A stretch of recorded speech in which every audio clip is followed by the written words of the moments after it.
Hey everyone, it's me, and so forth, mainly and so forth.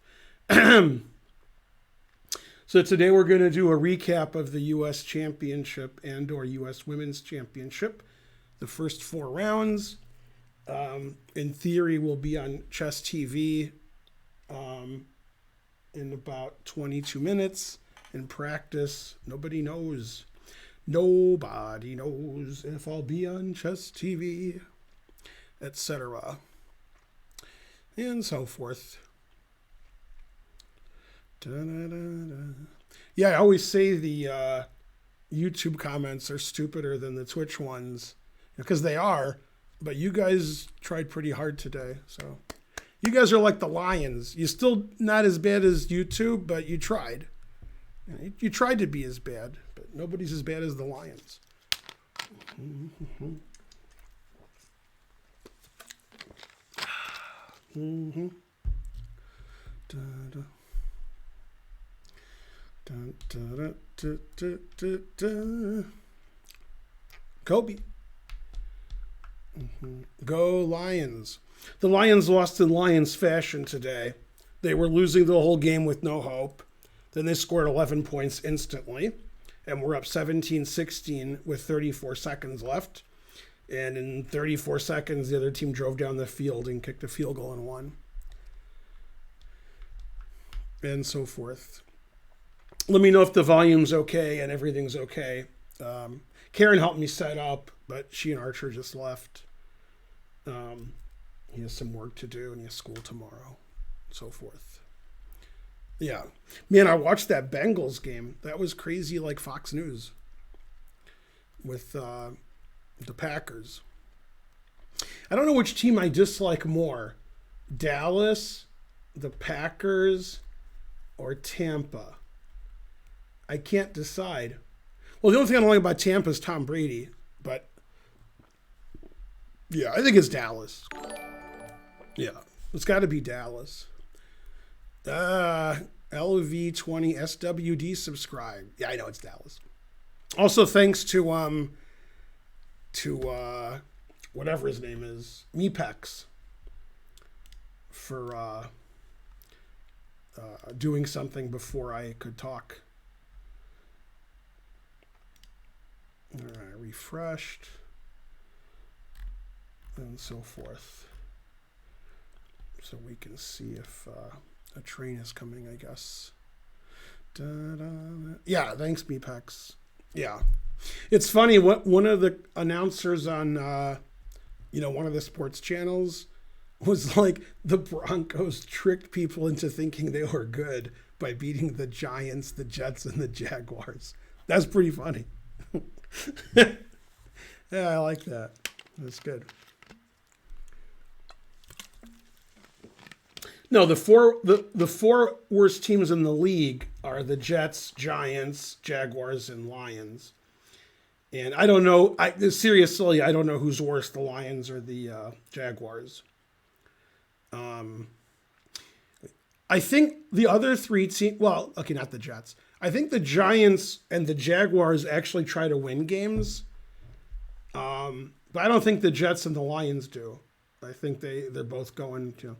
The Jets probably won a game by accident. Yeah.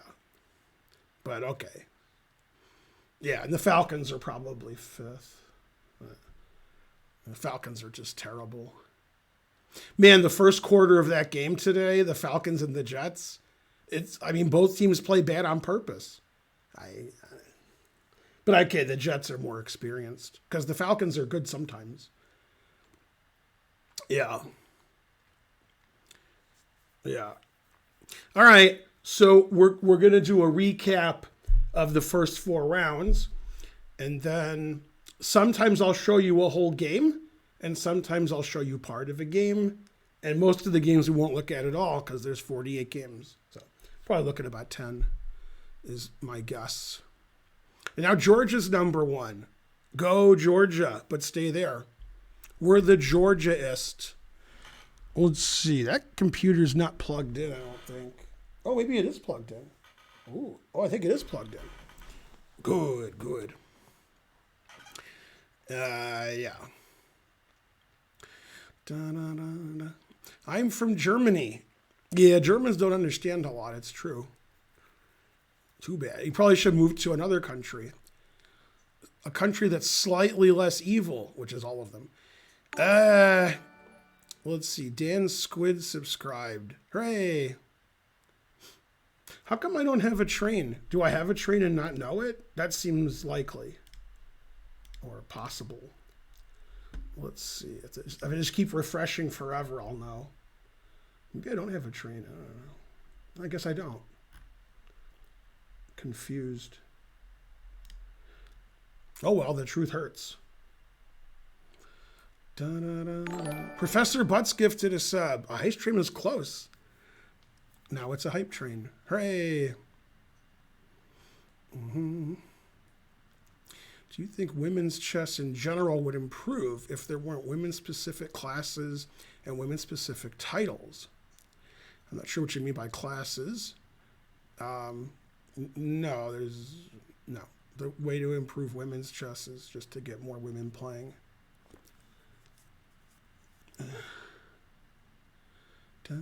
Amen. Hallelujah. Let me ban somebody here. Okay. I like banning people. All right. You're banned. Homomorphic 9 subscribed.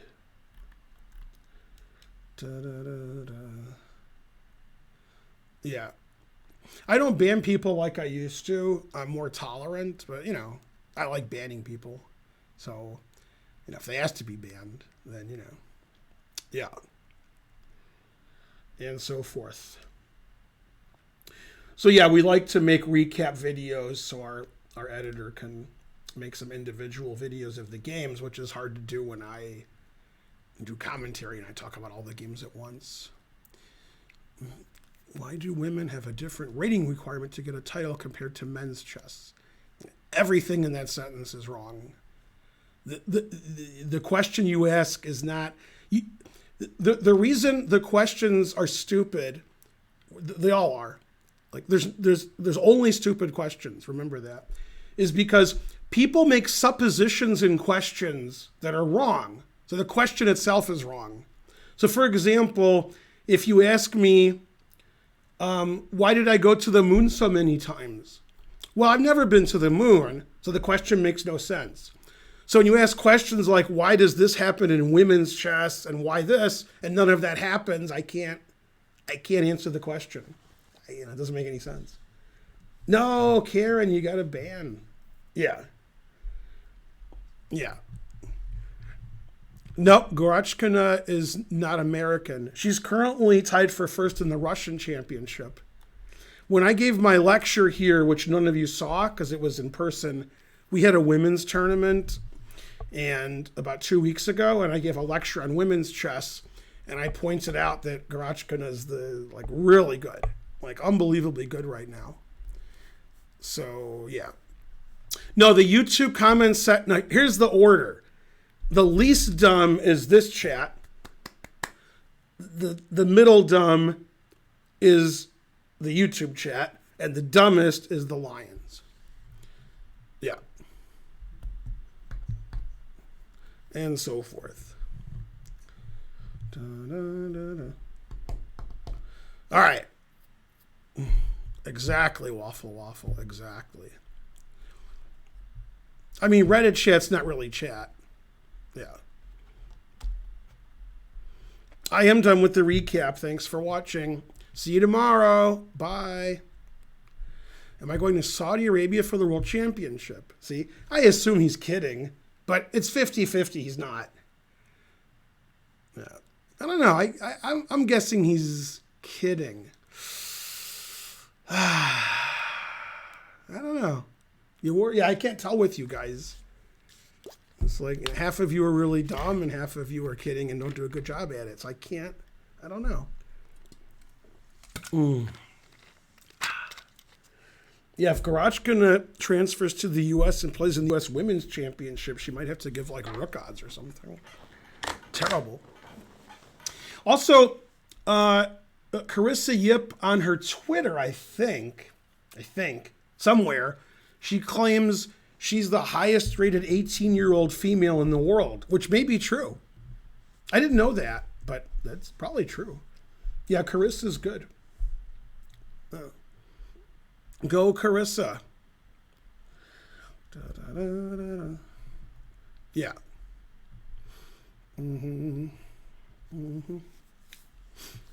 Banning everyone. Yeah. Yeah, Kangaroo agrees with you, trying to learn. Yeah. All right, let's look at the games. That means the hype train's going to die because you guys aren't good at multitasking. Okay, so the first thing we're going to look at is this position from round 2 of the U.S. Championship. Wesley's white against Darius Schwiertz. And Black played very quickly, so it's his preparation, the very energetic move, Queen G4. If you want to play boring, you take this, and then you play either E6 or G6. But he wanted to play exciting. And then at this point, Chris Bird stopped the game because it was too exciting. RPM 549 gifted 5 subs. Hooray! You guys are the best. Okay, now there's 2 ways for white to play. There's the safe way that Wesley played, and then there's the pawn sacrifice where you castle and your opponent can take a pawn, which is, dangerous, obviously. You can also take this pawn and take this. Okay, Queen G4 threatens to take this pawn and this pawn. It's not even clear if taking either pawn is good. So, thanks for the 300 centidues. Will be 341, and so forth. Please gift me a sub. I want to lose against Ben. I'm not playing people this stream. I'm doing a recap of the U.S. Championship. Okay, so Wesley played the boring way, where he's slightly better without any risk. D5 attacking the knight. If we play the Zwischenzug, queen takes G2, Rook G1 attacks the queen and the knight. So we don't have time for that. So this is the idea, and we trade everything. Okay.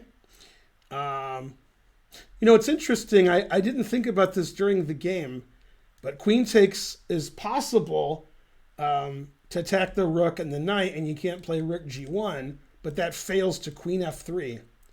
So there's always a tactical trick, in the making. So, okay, so they traded everything, and this is all theory. Never play F3. And Wesley thought a long time after Queen G4 about which line to play. And I guess he thought he's slightly better here and there's no risk. And if his opponent is playing quickly, which he is, then his opponent's prepared stuff. He didn't necessarily know this line would happen. Wesley didn't. And so he thought he would take less risk and play something where he can just try to outplay his opponent than see who has a better memory preparation-wise. Because it seemed like Darius had specifically prepared this, the Queen G4 move. He played it so quickly. So Wesley thought a long time before he went into this line. Okay, and unfortunately for Schwiertz, he played quite badly this game, okay, which is the style at the time. Gotta play badly. And Wesley played fantastic. And Wesley's already slightly better because a lot of black pawns are on dark squares, which isn't really good for this bishop. And a lot of white pawns are on white squares, which is great for this bishop. This passed pawn isn't dangerous because I can block with my knight or my king, depending on how I want to block it. And white can actually advance his pawns on either side of the board. It's not easy to find counterplay for black. Okay, so he played rook c8, I think, which just helps white. White plays b3. He's got the v for victory there. And then e5 is a big decision. And when I say big decision, it doesn't mean it's good or bad. It just means that it's a decision you can't take back. And once you play e5, you can't play e6 anymore. I'm not a fan of e5. And one of the things it looked like Schwiertz was trying to do was blockade the position and play for a draw. That's not usually the right attitude. Now, Schwiertz has a problem this game, which I talked about when I was doing commentary. Problem is, he was white in the first game against the lowest rated player. At some point, he was much better and or winning, and in time trouble, he got outplayed and he lost. So he lost with white to the lowest rated player in the tournament in round one from a position that was pretty good, and now he's black against Wesley So. So there's no easy baskets, etc. Mainly, etc.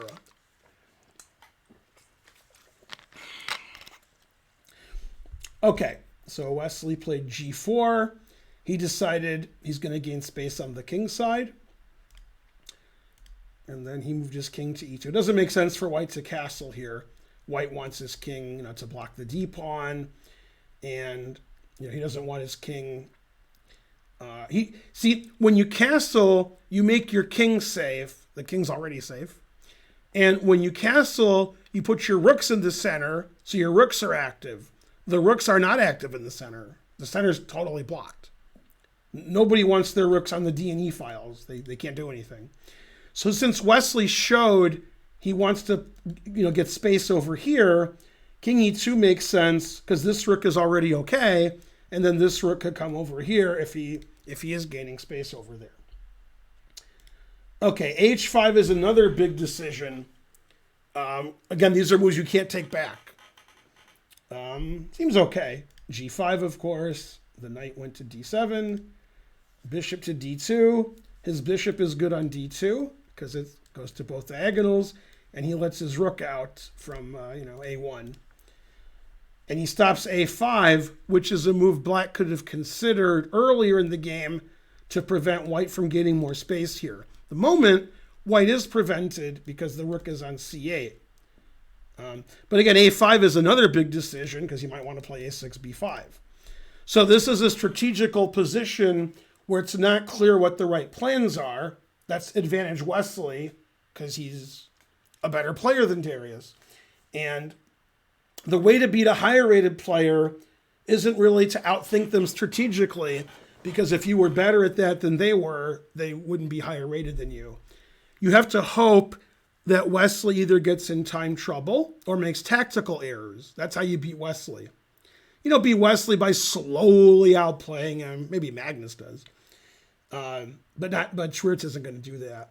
So that's why Wesley had a big think after queen g4 in the opening to get a kind of position that he liked, where there's not much risk.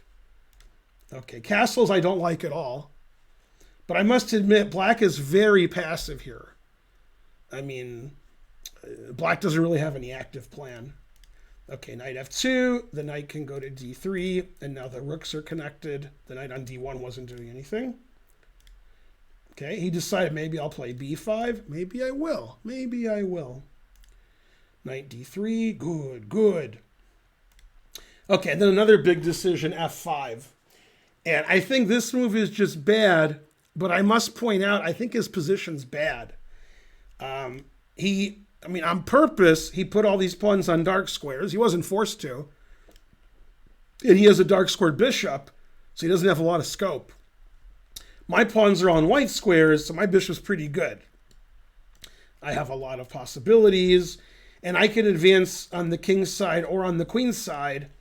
And so black doesn't want to sit there and lose. He wants to, break out like, what's the name of the group? Swing Out Sister, I want to say. That sounds weird. Is it Swing Out Sister? That doesn't sound right. Usually when it doesn't sound right, it's right.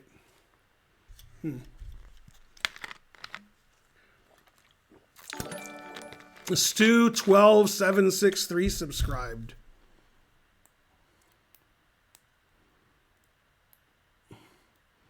It's a black from the past or blast? Twist. Am I right? Is it Swing Out Sister? Anybody? Anyone? Go Meepex. You're a blast. I'm correct? Good, good. Yeah, okay. Okay, so he played f5. And I guess if he has his druthers, he'll play f4 and g6 and try to block everything up and draw. And Wesley opens the g file because you can double on the g file. I mean, I really don't like gf, but maybe that's me. Yeah, the engine doesn't like anything. I really don't like gf. I guess he wanted to play f5 again.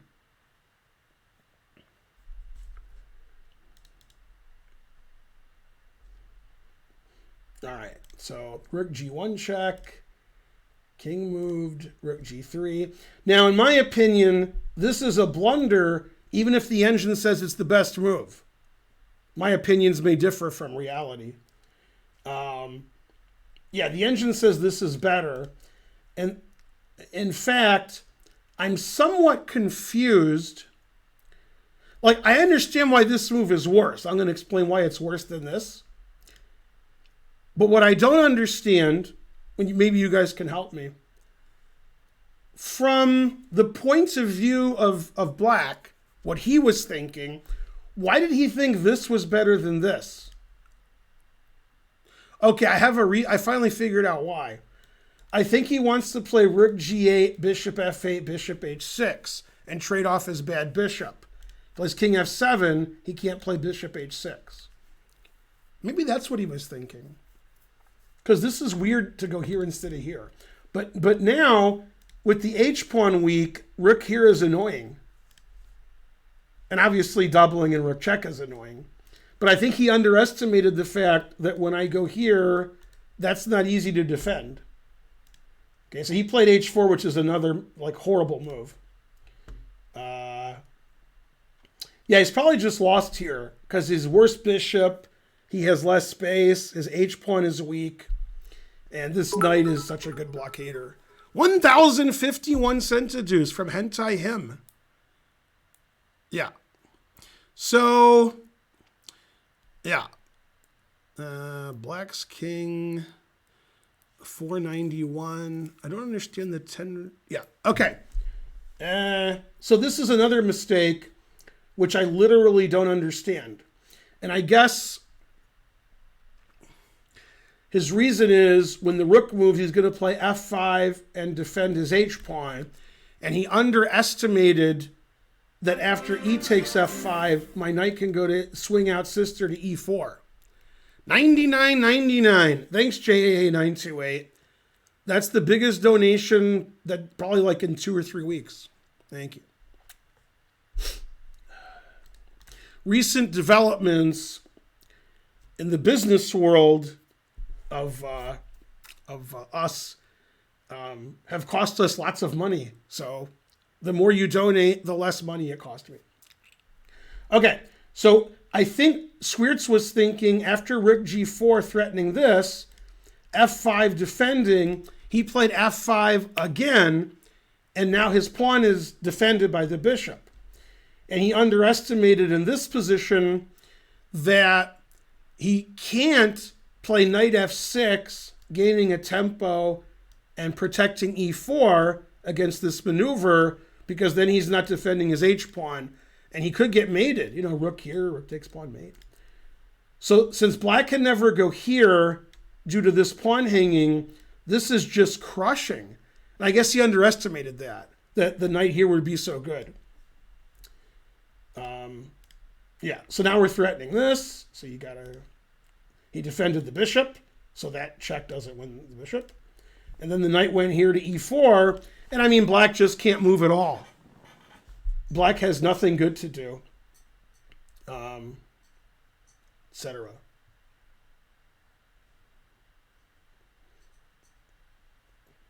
Hearing something. Still hearing it.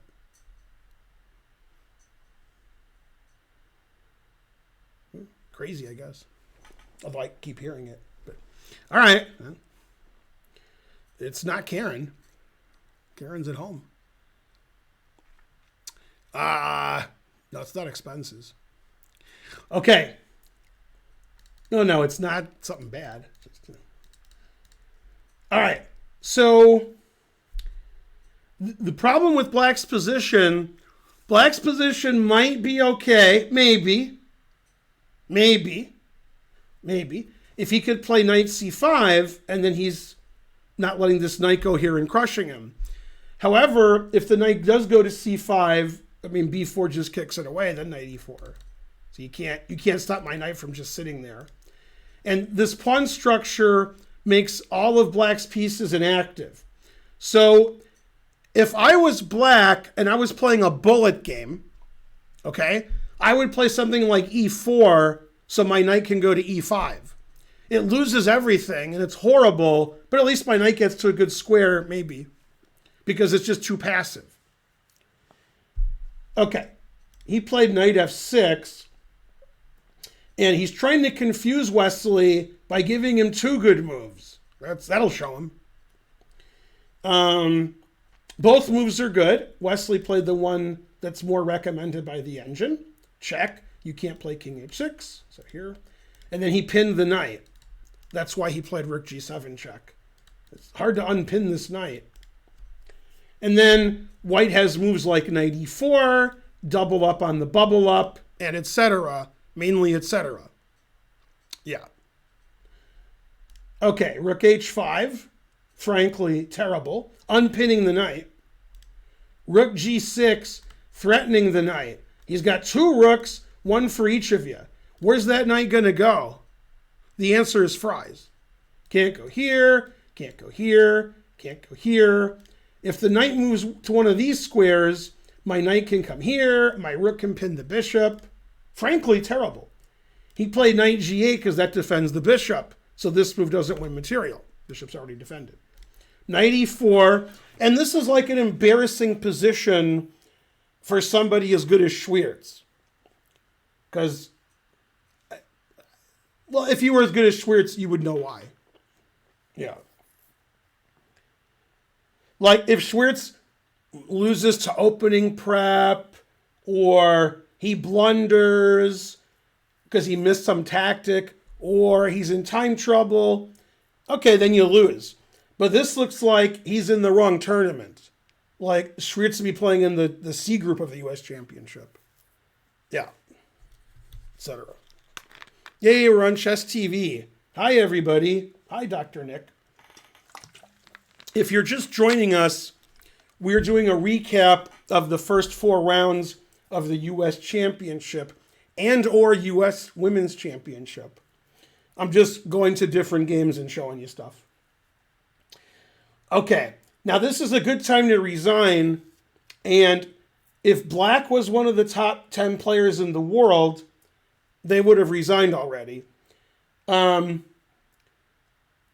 be perfectly honest, I think the only reason he didn't resign is he has no time on his clock. And when you have 30 seconds or a minute, you don't really want to resign because you're not thinking rationally. So you could think, man, I'm dead lost. But you want to give yourself 2 or 3 minutes to like, yeah, okay, I'm dead lost. Not like, I'm dead lost, resign in 2 seconds. Like you don't want to, so you just sort of move out of inertia. So like, imagine you were in a spaceship and it was going as fast as it possibly could go. That it can't go any faster. And then somebody shoots you out of a cannon, and let's say you go through another ship and you're just hurling through space due to inertia, and the ship can't go any faster, so it'll never catch you. And the only way you would ever get back home in that instance is if you met God and God threw you back to Earth. And then if you did something like that and made a TV show, say Futurama, you could call that episode The God Particle.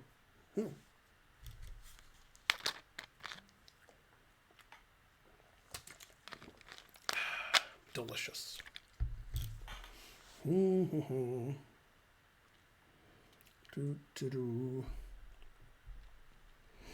Truth hurts. Futurama is not a kid's show. That's an adult show. If you let your kids watch Futurama, then, terrible. I saw everyone died. That's right. Yeah. Black was doing great here until all the pieces died. Very good. Yeah. You must be the terriblest. Yeah. Well, I mean, Archer's, he's a tween. He's not, if Archer was 5, he probably shouldn't watch Futurama. Obviously, I would watch Futurama as a kid, but it's not a kid show. Kids don't understand 90% of it. It's like when Dominic plays poker. He doesn't understand 90% of it. But by understanding 10%, that's about 8% more than his opponents. So, yeah. Karen's the best parent ever. Yeah, Dominic agrees. Yeah. Go Karen. And so forth. If you could watch Pulp Fiction as a kid, I wouldn't recommend that your kids watch Pulp Fiction. Obviously they should, but I wouldn't recommend it. Yeah. Yeah. Go Karen. I can't tell if Karen was like being funny or if she's angry. I never know. Etc. What about First Blood? You shouldn't watch that because it's terrible. Thanks, Dominic. When you said you're the worst parent ever, I think you're just being funny. Yeah. Karen's such a good parent that by using her magical abilities, Archer was supposed to go to a party really far away, and then Karen did some of her magic, and magically the party was 2 miles from our house instead of 25. I don't know how she did that. Yeah. That's a true story. That happened today. She was like, I'm going to go here for the party. It's a 30-minute drive. Then all of a sudden it was like a 2-minute drive. So it's good parenting. Hello. Right. I mean, most of the jokes in Futurama aren't for kids. It's, kids can't understand Futurama. Yeah. If you watch Futurama with somebody between 6 and 12 years old, and you actually want them to understand it, you have to pause it every 4 seconds and explain it to them. Yeah. All right. So it's Black's turn to move, and Black has no move. There's no move. You literally can't move. Figuratively you can, but not literally. So this pawn is attacked, and if you lose that pawn, then this pawn's good. And none of these, terrible. Now, material is equal here. Nobody's ahead in material. And the engine says white is +6. That's how bad Black's position is. Okay, he played Rook D8 because he didn't want to lose his D pawn, because then white would have a passed D pawn. Bishop G5, one of many winning moves. Wesley realizes if this bishop isn't here, this will be a free pawn, and that'll be a queen. So he played Rook H7. Black wants to trade all the pieces off. Then he has drawing chances. Now here, every move wins. I like what Wesley did. Every move wins. He played this. And the idea is, if you take with the knight, bishop F6 is annoying. These are the kind of tactics that are difficult to see because this square is protected twice. So you're not really thinking of going here and winning. Because you can't. You could go there, but it wouldn't win. It would just trade pieces. But after here, you can't take with the knight because bishop f6 really wins. There's winning, then there's really winning. So you have to take with a rook. And now again, every move wins, and these pieces are either forked or skewered depending on your point of view. We've had this discussion. Well, not forked. We've had a discussion on this channel many times whether this is a pin or a skewer. By definition, I think it's neither. If this was a king, that would be a pin. If this was a knight, that would be a skewer. But they're both the same piece. So most people consider this a skewer, even though the pieces are worth equal. Since we can't escape the skewer, he's like, well, I don't have to take that. I can take this pawn first. And the reason is he didn't want to leave him with this pawn in the following variation, which is completely winning. Rook takes check, takes, bishop takes. White's completely winning but black has a modicum of counterplay because he has this passed pawn. The engine says black has no counterplay. The engine's like, this is plus 1,000,000,000,000. Okay, but if you're a human, why would you allow the pawn on h4 when you could have the same position and the pawn's gone? Okay, now here, every move wins for white, but this is pretty good making a queen. And then you make a queen. Truth hurts.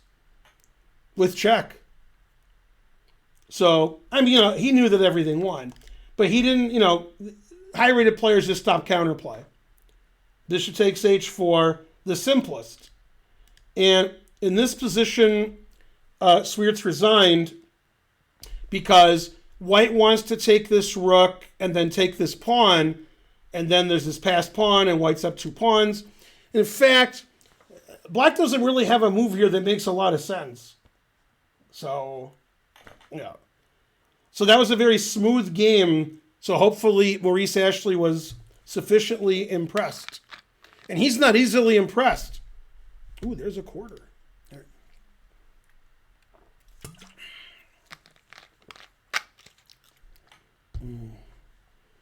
That's right. He finally had enough time on his clock to realize he should resign. Now, that game is more impressive the higher rated you are. If you're a lower rated player, which you are, you're impressed when somebody sacrifices their queen, even when they get like 7 pieces for it. So it's not really a sacrifice, it's winning material. But you're really impressed by that. He gave his queen away. And I'm like, he got 2 rooks, 2 bishops, and 4 pawns. And you're like, yeah, but he gave his queen away. So you guys are impressed by queen sacrifices. You guys are impressed by sacrifices that lead to checkmate. When they're really simple. And then you guys are like, yay. Okay. High-rated players are impressed when you're playing another high-rated player and they can't do anything. You totally dominate them and it looks like you're just way better than them. And that's the better you are at chess, the more you like what Wesley did. Because he made black look like a bad player. Black looks like he shouldn't be in the same tournament with Wesley. And he's actually quite a good player. But, the tournament's tough. So now, the same can be said in any sport. Let's take one that you've watched before, basketball. In basketball, if you watch the NBA, for example, the players are all good. And you don't get an idea of how good they are because they're playing against other people who are good. You would get an idea how good they were if they played against you.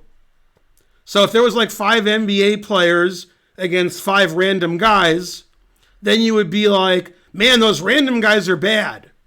But those guys are just random guys. They're not NBA players. So if you want to see somebody who's good at chess or any other sport, and you want them to look good, so you're like super impressed, you want them to play people who are really bad. And then you're like, wow, Ben played that 600 and Ben won pretty easily. Although usually I lose or I barely win. But if I play somebody my own rating, then I barely win. I'm barely a GM. And usually I don't. So sometimes I'll win 50 games in a row on my stream. And what happens is, even before the internet, people thought the people in their area who were the best were the best. So when I went to Belgium in 1988, there was a little internet, not much. Everybody thought Luc Winans was the greatest genius ever because in Belgium, he was the best. So when they went to a chess tournament, they saw Rufus, they saw Doofus, then they saw Luc Winans. And Luc Winans wins every game. His analysis is better, and they think he's great. But then if Luc Winans plays at a Super GM tournament, they're like, what happened? I don't understand it. And so this happens a lot on the internet. People like you, maybe not you because you're watching my streams, you're smarter than the other people watching the streams. They think that their fan favorites are good because they're playing in a system where they're good. So a lot of people who are watching the live commentary of the U.S. Championship, they're like, go Danya, Danya's going to win the U.S. championship. And the reason they feel that is they watch Danya play on the internet and they don't watch these other people play on the internet as much. They don't stream as much. They're not as good at 30-second and 1-minute chess. But this is slow over-the-board chess. So nobody who's playing in the tournament thinks Danya could win the tournament. He barely got in. And it's different. It's not, just because you've watched it 20 times, that doesn't... Now, we had a funny thing happen at our chess club about 2 months ago. We have a sign in front which says, don't play on these giant pieces during the round, right? Because it's noisy. So there were 2 kids playing on the giant set, and we were going to start the round. So we put a sign out saying, can't play here, and the parent got furious, thinking we were targeting her kids, and we said, well, we don't allow playing when there's a round going on. And she said, I've never seen that. And we've been at the chess center for over 4 years, and I think she's had her kids play outside like twice.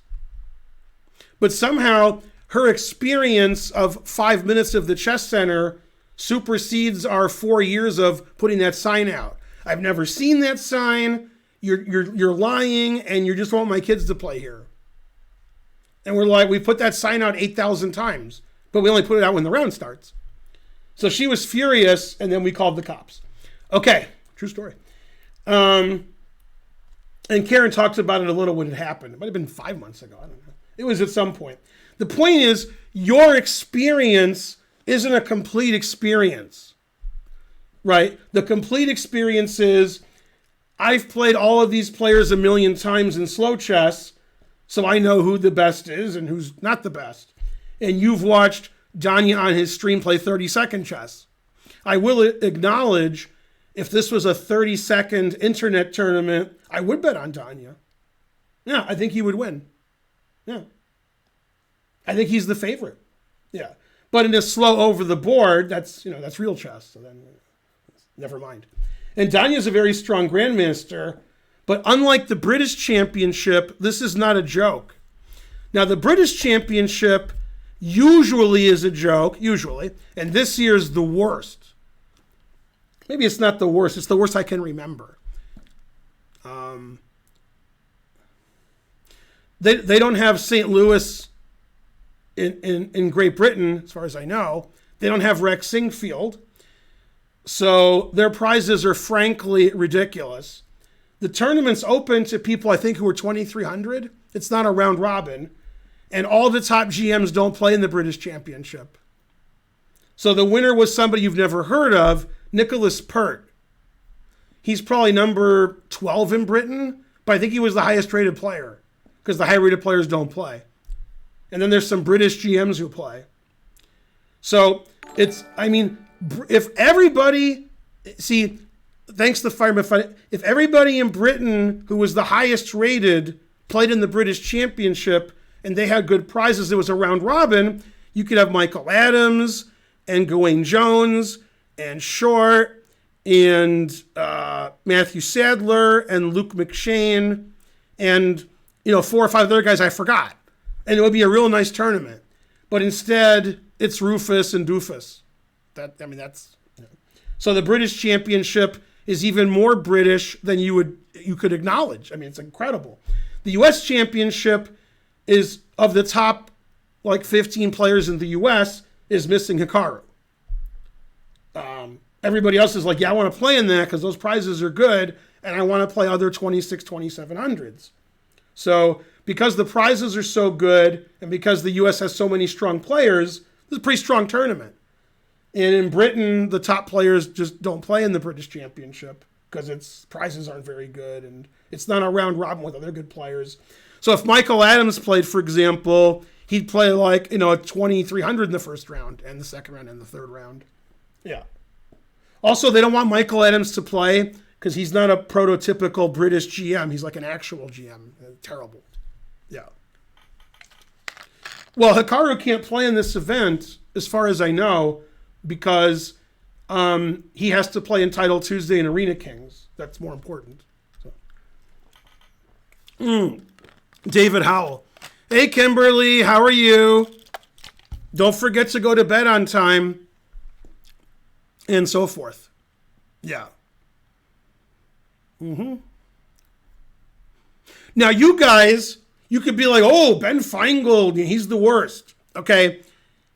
As far as I know, Hikaru's playing Title Tuesday and Arena Kings. I mean, sorry. That's what he's doing. Am I better than Mam Gus D? Probably. I never heard of that person. Yeah. Well, Title Tuesday's on the internet, and the U.S. Champs is in real life, so he can't really play them both. Yeah. Yeah. Hikaru probably does make more money streaming than if he plays in the U.S. Championship, unless he wins the U.S. Championship. Then I don't agree. And knowing Hikaru, if he did play in the U.S. Championship, he would just stream like when the game's not going on. So if his game was like 1 p.m. St. Louis time to 6 or 5, he would go to dinner, then he would stream. And he would like talk about his game. That's what I do. So he'd still stream. So, yeah, etc. Yeah. Go Levon. Why is it Magnus a streamer? Because there is a world that's not on the internet that you guys don't know about. So he lives in the real world, and you guys only think things happen if they happen on the internet. That's why he doesn't stream, because there's no point to stream. He streams once a year, then he realizes it's stupid. Yeah. I stream because if I play in tournaments, I get crushed. But if I stream, I can beat 500 players all day and make fun of the chat. It's not even a close decision for me. But for Magnus, there's no reason to stream at all unless he just like enjoys it. And nobody enjoys streaming. Okay. Let's get to the next game. Bam! Okay. So if you're our YouTube editor, hi, like now you can, okay. All right. So this is Megan Lee White against Irina Krush. This was round 1, I believe. Yeah. And they got this position where black is already better. And this is funny. So my friend Wes Berger, who's been on the stream before, he's a 2,300 player from Michigan. He's 80 years old now, so he's not 2,300 strength anymore. He was friends with my dad before I was born. True story. He's been friends with my dad since like 1955, I think. And then I was born in 69. So I was born in the summer of 69. If you don't believe me, you can ask that Canadian guy. He'll tell you. Yeah. I mean, the Canadian government has apologized several times for Bryan Adams. Okay. So in this position, the reason I brought up Wes Berger, is Wes once said to me, Ben, you know why you're good? And I'm like, why? This is like 20 years ago he told me this. Is you make good, bad moves. Okay, and this is what he means. If you're like, what does that mean? This is what he means. A bad move would be here. That's a bad move. It hangs a queen. This is a bad move. This is a bad move. Those are the moves you guys make. This is a bad move. Okay. So these moves are bad. Here, Irina played a good bad move. The engine doesn't play Irina's move. However, since Irina's move isn't the right move, she won very quickly. It's because she has the human touch. Even better, right? Better than a water cooler. We threw in a Simpsons joke. JAA928 gifted a sub. Okay. So here's what she did. The engine plays queen takes and says black is +1. It loves black's position. Irina played a better move. She played c4. Now you might say, why did you, when I say it's better, the engine says it's not better. Okay, the engine doesn't agree. The engine says, terrible. Okay, now the engine still says that black has a better position, but not as much better because the engine plays perfectly every move. And since people don't play perfectly every move, you need to make moves that allow them to blunder. And if Irina played queen takes queen, her opponent's not really allowed to blunder. Her opponent has to take back. Nobody's going to make that blunder. Well, not nobody, but okay. Here, white has a very logical looking move that's a blunder. And that's why Irina's move is better than the engine move. She's like, okay, opponent, why don't you blunder? Now, if I was Megan Lee, I would say, wait a minute, Irina gave a pawn away, it attacks her rook. Why did she do that? Why didn't she just trade queens and not give a pawn away? That's the way I think when I'm playing chess. Most of you don't think like that. In your head, there's like, oh, it's my move? Hey, there's a pawn hanging. So the psychological part of chess is not your strong suit, okay? And Megan Lee blundered here, made a move the computer never looks at.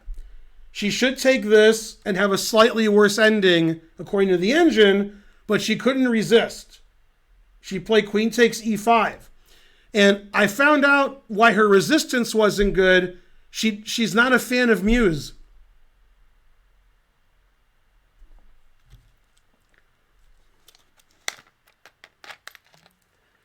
Irina never wins the tournament except she's won 8 times or 9 times. So you're right. Irina's won the U.S. Women's Championship more than anybody has ever won it. And when I did commentary with her, I said, you're the greatest American female player of all time. And I'm right. Otherwise, what you said was correct. Except for one thing. There's a Perrier on the right. Or is it on the rise? So that's what it is. Right, you can't join the tournament. These are invitational tournaments. Irina's played in several U.S. championships that weren't just for women. But, not now. Okay. Yeah. All right. So now Irina never plays f6. And obviously Megan Lee saw that and she checked. And Irina played king f7. And probably in Megan Lee's mind, she was like, I won a pawn. And it was a center pawn. And black played king f7. Great. And Irina said, yeah, great for me. Your queen's trapped. I'm checkmating you. And my king is safe. See, can I say that? No. Okay. I almost did. Now, in this position, Megan played for tricks. In my opinion, and it can never be proven unless I see her at a tournament and ask her, and it's sort of insulting, so I wouldn't do that. If it was you, I would do it, but I don't know Megan Lee. Megan probably thought this was fine for white. If she didn't think it was fine for white, why did she do it? So at some point, she realized like she made a mistake. Like, oh, I thought this was good for me, but it's not. And she resigned in 4 moves. So she doesn't have a lot of time to realize what she did wrong. The engine says she has to play rook d4, and black is close to winning. c3, and white's king is ridiculous. White's queen is ridiculous. White's rook on h1 is ridiculous. White's knight on b1 is ridiculous. And black's king is super safe. But she played for tricks, and she hastened her downfall. Rook f3, and this way her queen has a couple of squares to go to. Otherwise, that queen, if we attack it, is getting close to trapped. c3, excellent. And the engine says she should take this, which she didn't do. And then everything is good for black. Rook b8 is good. The other rook to b8 is good. Taking this is good. Threatening that. God damn. Okay, but she didn't do that. She played a takes b4, which is really bad. And you can see the clock times on the left. Okay, now another mistake that she made, and this is all from a psychological point of view, not necessarily from a chess point of view. You see the clock times in this position, okay? You see? Okay. Queen takes e5 is sharp and complicated and tactical. And queen takes queen on e7 check is boring. Okay? And if we were going to execute, let's say, Bender, we want to do it in a way that's not boring. So we probably have some magnets and pull his body apart. Then at least it's not boring. Professor Butts gifted a sub. Okay? So if I'm playing somebody who's higher rated than me or even not, and I have a minute 40 and she has 35, I'm already doing something wrong. That's unacceptable. If I gave chess lessons anymore, this is what I would be the most angry about at my student, is you have no time on your clock and there's a lot of moves to make and your opponent has tons of time. You can't do that. And so now she's going to make bad decisions because she doesn't have time to think about them. If you don't have time on your clock, keep it simple. And this is super complicated, and it's also bad, but that's besides the point. Okay, c3. So rook f3 is a mistake. A takes b4 is a mistake. And surprisingly, in this position, every move loses, but this isn't the number one move. Doesn't matter. She did this. Rook b8, and you can see that, the truth hurts. And Megan played queen g5, and then she resigned before Irina moved, because every move wins, but I could play queen takes check and queen takes knight check. What? So ridiculous. Yeah. So the engine says plus 25 for black. So we went from an equalish, slightly worse position to just death. And if Megan Lee was playing like the top computers in the world, she wouldn't have lost so badly from this position, because the top computers in the world would have traded queens. And Irina's a human, and she's like, hey, let me give you this option that's bad, because it doesn't look that bad. And Megan Lee's like, good. Okay? And then 4 moves later, she resigns. So there you go. Yeah. Thanks, B8 Checkmate. This is the psychological part of chess that I understand pretty well because I'm old. And that is, in this position, if my opponent plays c4 and they're a good player, and I know that they saw that, they must have thought that was good for them. And if I have no time on my clock, I'd probably believe them. Especially since I would rather have an ending than a middle game, because it looks like black is crashing through. So this was bad judgment on her part. Queen takes would have been simpler, and so forth. And now the game just ended immediately. It was over immediately. Yeah. It's not don't make bad moves. It's don't get in horrible time trouble and then make the most complicated move that your opponent is egging you on to make. Yeah, that's what my dad's friend meant by good bad moves. Moves that aren't the best, but that win you the game quickly because your opponent doesn't understand. And this is a very common thing that happens at a level of 2,000 to 2,300. And let me tell you what I mean. You won't understand it, but I'll tell you anyway. Maybe you watch it over and over again, you'll finally understand. Let's say I'm playing a 1,600 in a slow game, and let's say there's some wild and crazy player who's rated 2,150, and they're playing the same 1,600 in a slow game in another round. And probably I will win, and probably the other guy, the 2,150, will beat the 1,600 also. But if you want to know who's going to win more quickly, it's not going to be me. I'm going to play what I hope is a mistake-free game. I make no mistakes. The 1,600 makes a mistake every 4 moves, and after 35 moves, they're dead lost. The 2,150 might make moves that aren't the best, and the 1,600 is confused and loses the game in 12 moves. And you're like, man, why are you hiring that 2,150? He crushed that guy. You barely beat him. And that's, the 2,150 plays good, bad moves. They're not the best moves, but the 1,600 can't handle the truth. However, in the long run, that 1,600 beats the 2,150 sometimes because the guy goes too far or misses something. and they get 0 out of a million against me. So now this is slow chess, not internet bullet when I'm texting and emailing and grabbing Karen and sliding over to get a Perrier and yelling at the chat and choking on my rage and fixing the OBS. I'm talking about real chess.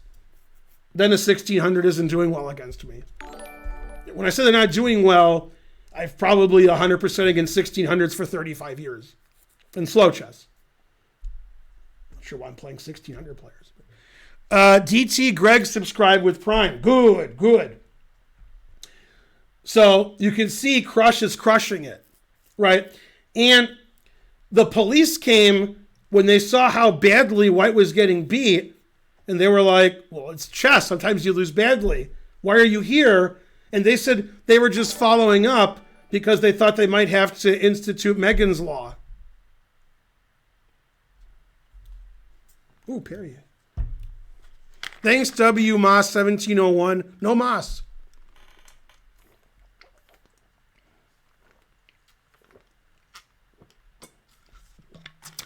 Actually, Megan Lee got in because of nepotism.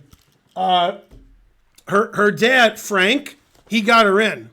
When they said she couldn't play, Frank said, ridiculous. And they said, all right. You know her dad, Frank Lee? Oh.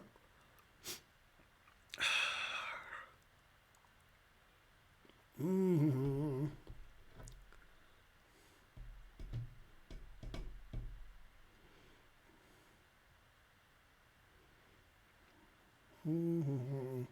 I have to wait for you to get the jokes.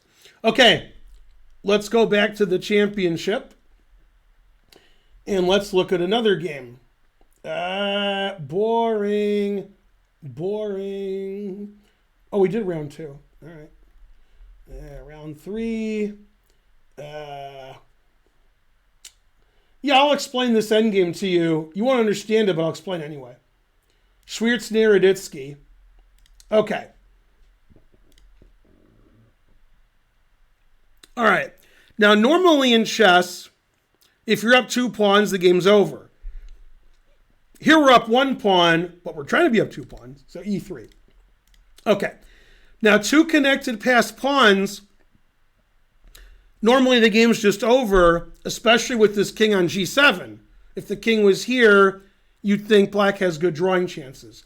This is Schwiertz-Naroditsky, and obviously Schwiertz isn't too happy because he lost round 1 when he's probably winning at some point.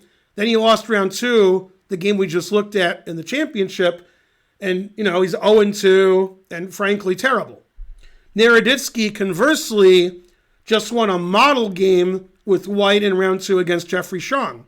And nobody knew at that point Jeffrey was going to go on a losing streak.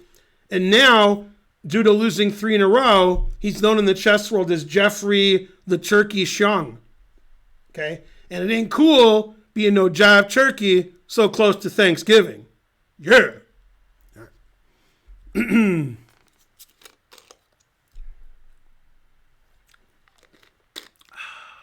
Delicious.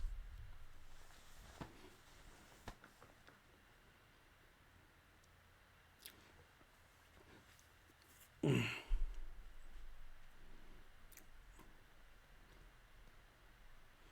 sure if I should ban that guy or not. Huh. Stewardess, I speak jive. I mean, it ain't cool being no turkey close to Thanksgiving as an airplane. It's trading places. Did I make an airplane reference also? I may have. I'm sorry. Okay. Grandmaster Gus gifted a sub. Good. Okay. Now, it's too complicated to explain to you guys, so I'll just keep explaining it until one of you gets it, and then we're fine.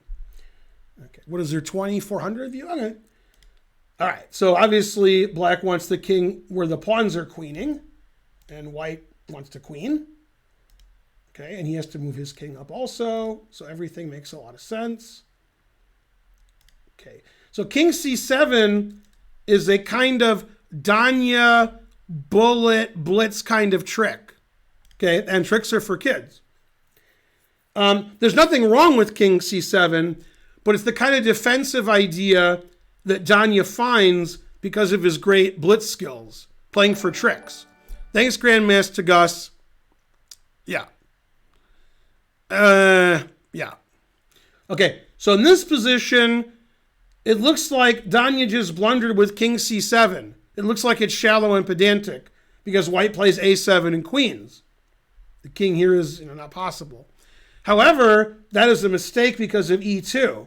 And now if you take on e2, I check, I take the pawn, and that's a draw. Drawn position. So you'd have to queen, and then I queen, and this is probably also a draw. Probably. Okay, so king c7 is just hoping for a7. Gotta hope for something. Okay, he played king d5, and I thought this was a terrible move when I was doing live commentary because I thought if this pawn was gone, and I thought black should always give that pawn away, black has good drawing chances, but I've come to see that that's not true. Danya didn't understand what white wanted to do, and as was explained by Schwiertz, he talked to Danya after the game, and he thought that in this position, we'll just make random legal moves, so I can show you what he thought. He thought in this position, g3 wins the g-pawn, but this g-pawn is attacked. So Danya forgot about that. So that's weird. So that's not the winning plan. Okay, the winning plan, if the bishop stays here, which was shown by Schwiertz, and we saw the winning plan, but I thought the winning plan only wins this and it doesn't win, but it does win. So he was right about everything he ever did. So let's play that same variation. Okay, this is what Schwiertz wanted to do. Okay, now in this position, the king isn't here to do stuff to this and this. That's not why it's there. It's there to stop the e-pawn. That's why it's there. And so I'm going to make it better for black than it was by being silly. Oh, whoops, sorry. I'm just trying to get to a position. Yeah. I totally messed up. Okay, there we go. Okay, so Schwiertz saw this position could happen, and he wants to do this. But he can't play c4 because king takes a6. So if you want to play c4 and not lose your a-pawn, and not let the e-pawn queen, you put your king here, so the e-pawn doesn't queen, and then you play here. Why are you playing there? Now when you play c4, the a6 pawn is still defended. If you play here and the white king is somewhere else, black plays e2. So Schwiertz is like, I'm going to stop the pawn, and then I'm going to defend this pawn, and then I'm going to push this. Okay? And he's correct. He's the most kind of correct. And so what happens is, if I go here and then here, you can't take because here, then the king goes back, and then that's sort of what happened in the game, but via a different route. Okay? And this bishop can't leave this pawn, or you take it, which is also what happened. And you can't leave this pawn and lose that pawn because 3 passed pawns is too much. So this is going to win eventually. That's actually what happened in the game. Okay, so Danya decided incorrectly that Schwiertz's winning plan was to play king g4 and g3, which doesn't work. So to prevent that, Danya played the bishop to d8 and then g5 so that his bishop wouldn't be here and kicked here. Danya was only concerned with losing this pawn, and he was correct to be concerned about that. If he loses this pawn, game's over. I queen. So he's like, my bishop's here. That's not good because of king g4, g3. And actually, he's wrong about that because the bishop attacks the g3 pawn. Okay. Now, the problem with this move, as opposed to this move, is you're going to lose this pawn, which I thought didn't matter. In fact, I thought it was good for black, but I was wrong as usual. Okay. Now, Danya didn't want to lose this pawn. I don't blame him. And during the game, I thought he did want to lose this pawn, but as usual, I was wrong. So Danya said, I don't want to lose that pawn, and played bishop c5. And after king d5, he made what someone in the chat about 5 minutes ago said was the 1700 blunder. And Danya's move is bad. It loses the game more quickly than the correct move, but it doesn't change the result of the game. So I wouldn't even call it a blunder. Obviously, he missed. He blundered because he missed what Sweerts did. Okay. Now, he blundered with bishop b6. And the reason it's a blunder is I can play c4 now, which I could never play heretofore with the bishop on e2, because you take this for free. And with my king not babysitting the pawn, I can't get this position because black plays e2. However, I can play c4 because I have c5 check, which Danya missed. So Danya knew after c4 he was lost. He just forgot that after king takes c5 check wins his bishop. Okay, so the gawking rabble, which includes me, thought this was a draw by just chilling. And the reason Danya played bishop b6 is it saves his pawn, and now king d4 wins his pawn. And I thought it literally didn't matter, but it does. Losing this pawn, white's actually winning, and I'll show you the winning technique. Okay, so I'll do nothing with black, because I'm good at that, doing nothing. Okay, just do nothing. Okay, now I can play bishop b5 at my leisure, whether your king is here or here.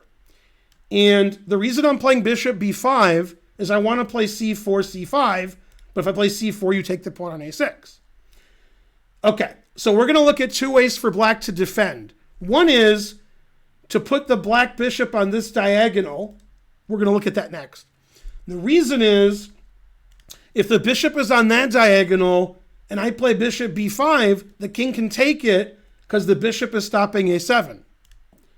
In this position, the bishop can be on b5, and it can be black's move here. He can't take. And then c4, etc. Now, if we put the bishop on c5 now if we put the bishop on c5 to defend, in this position, a7 obviously wins immediately. Okay, so what black wants to do is I'm going to make it possible for him to do it, because I'm just showing an idea. Black wants to do this.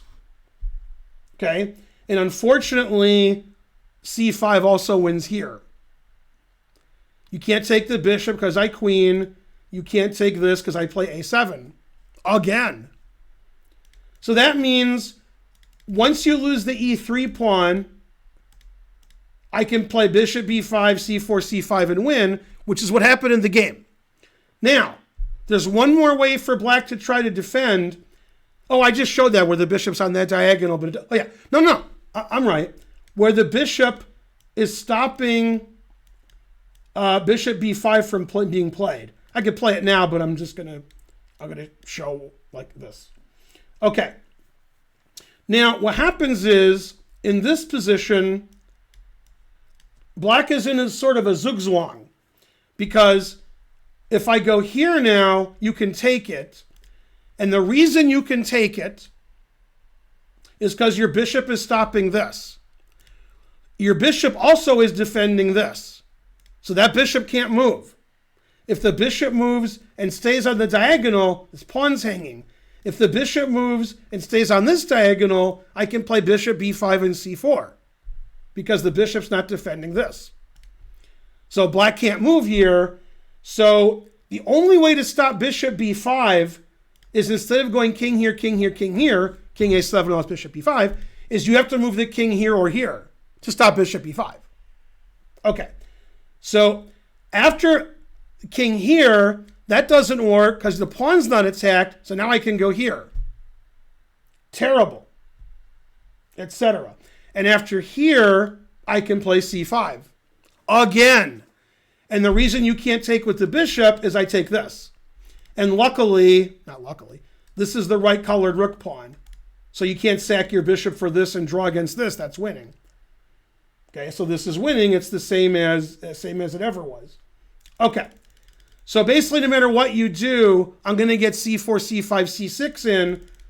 And in the actual game where everybody thought that he blundered, including me, because now white can play c4, white's going to play c4 anyway. It just would have taken 10 or 15 extra moves. But Danya missed that c4 was possible when he played bishop b6. He didn't want it to happen right away. Okay, so now that the c4, c5 idea has happened, at least Danya still has his e-pawn, which doesn't matter. Okay, so he played bishop a7. That way I can't win your e-pawn because I'm on your pawn, on this pawn. King d6, putting him in zugzwang. Bishop check. King c. Yeah, now in this position, if I play here and I go here, where are you going to move? All right, so he played king d8 here. This is a brilliant move. Now, if you try to win this position by going here and here, which looks like the obvious way to win, let me show you why that might not work. Okay. Now you're like, oh, white's a piece up, white's winning. No, counterplay. King goes up, king's coming in, pass pawn. This is a draw. Engine says it's a draw. So winning that bishop doesn't win. The brilliant win is c6, which is what he did. Okay, now you can't let him play c7, c8. This is the actual game. So you have to stop c7, and he plays c7 anyway, which is brilliant. And then after takes, well, he resigned. But after takes, you go here. The only way to stop this is to go here, and then that's it. You can't stop a7, a8. So brilliant technique by Schwiertz. And bishop e6 isn't necessarily a blunder. It just accelerates his defeat. In the long run, it would have happened anyway, and he wouldn't have had his pawn. He would have lost his pawn right away, and then white has to go through, a rigmarole to get to that position again. It's not easy for the engine because, so many legal moves for both sides, and you have to see the winning idea, not just brute force it. But the engine likes to brute force it, so yeah. Anyway, that's as best as I can explain it, and probably I still explained it wrong. But bishop b6 accelerated his defeat because it allowed c4 immediately. And the only defeat that was bigger than that was Bob Lanier in the 70s. Now, he had some feet.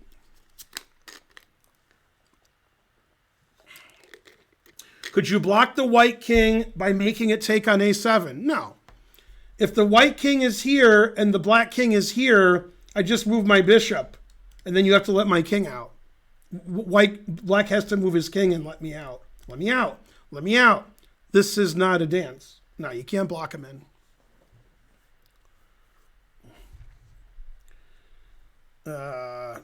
Yeah.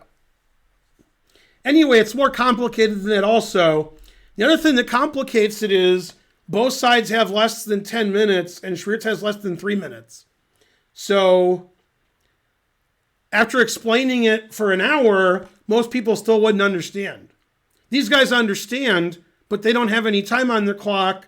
So, they understand less than if they looked at it forever. That was tough, though. And so forth.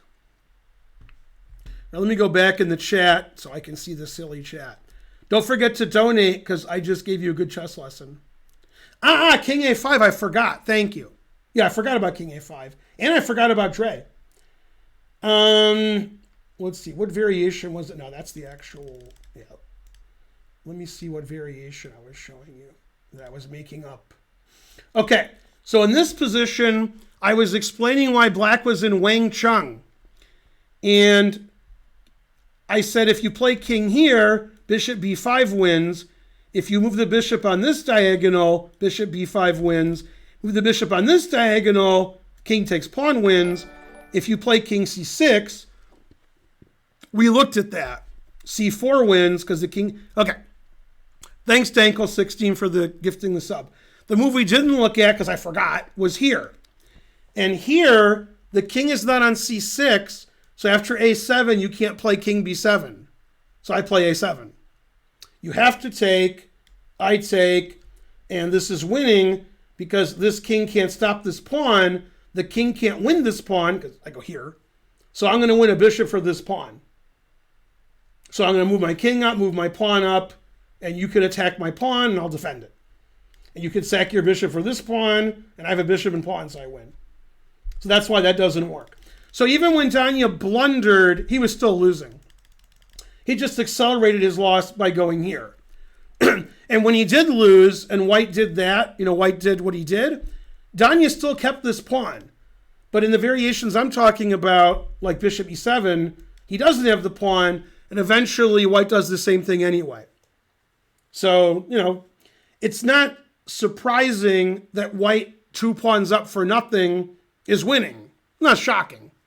Especially when there's these pawns over here. If those pawns aren't there, then this is almost certainly a draw. But with these pawns here, you can't sack your bishop for the pawns and draw because you lose this pawn and this pawn queens. A lot of times, in a position where I go c5 check, you take a7, take. If these pawns weren't here, it's just king and bishop versus king.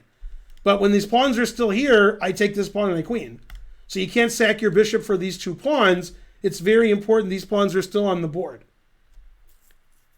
Having said that, for 99% of tournament players, this is too hard. It doesn't matter much. When you're in time trouble, you can't figure out anyway. When I explain, you don't understand it. It's just... This is like a grandmaster lecture for grandmasters. It's not for the gawking rabble. And that's why I never spent a lot of time learning certain book-drawn and book-win endgames, because it doesn't have a lot of practical application. And the worst that'll happen is, in 50 years of chess, it'll cost me like 1 point. So I should probably study something else that'll give me a lot of points. Not this. But this is like fun for some people. And I'll tell you a funny story, which I barely understand, which is a guy that I know in Michigan who's good at everything, especially chess and backgammon. He said he prefers studying backgammon to playing it. So if you prefer studying chess to playing it, which confuses 99% of you, then this is fun. But most of you are like, I don't want to study. I want my rating to go up and I want to take a nap. And after my nap is over, I want to go look on the internet. My rating went up. You guys, yeah. If you actually had fun studying chess and you were like, yay, then you'd be better at chess. Because it'd be something fun to do and it improves your game. But if you're like, man, I got to study chess to get better. Ugh, what are the lottery numbers? Like that's what you guys do.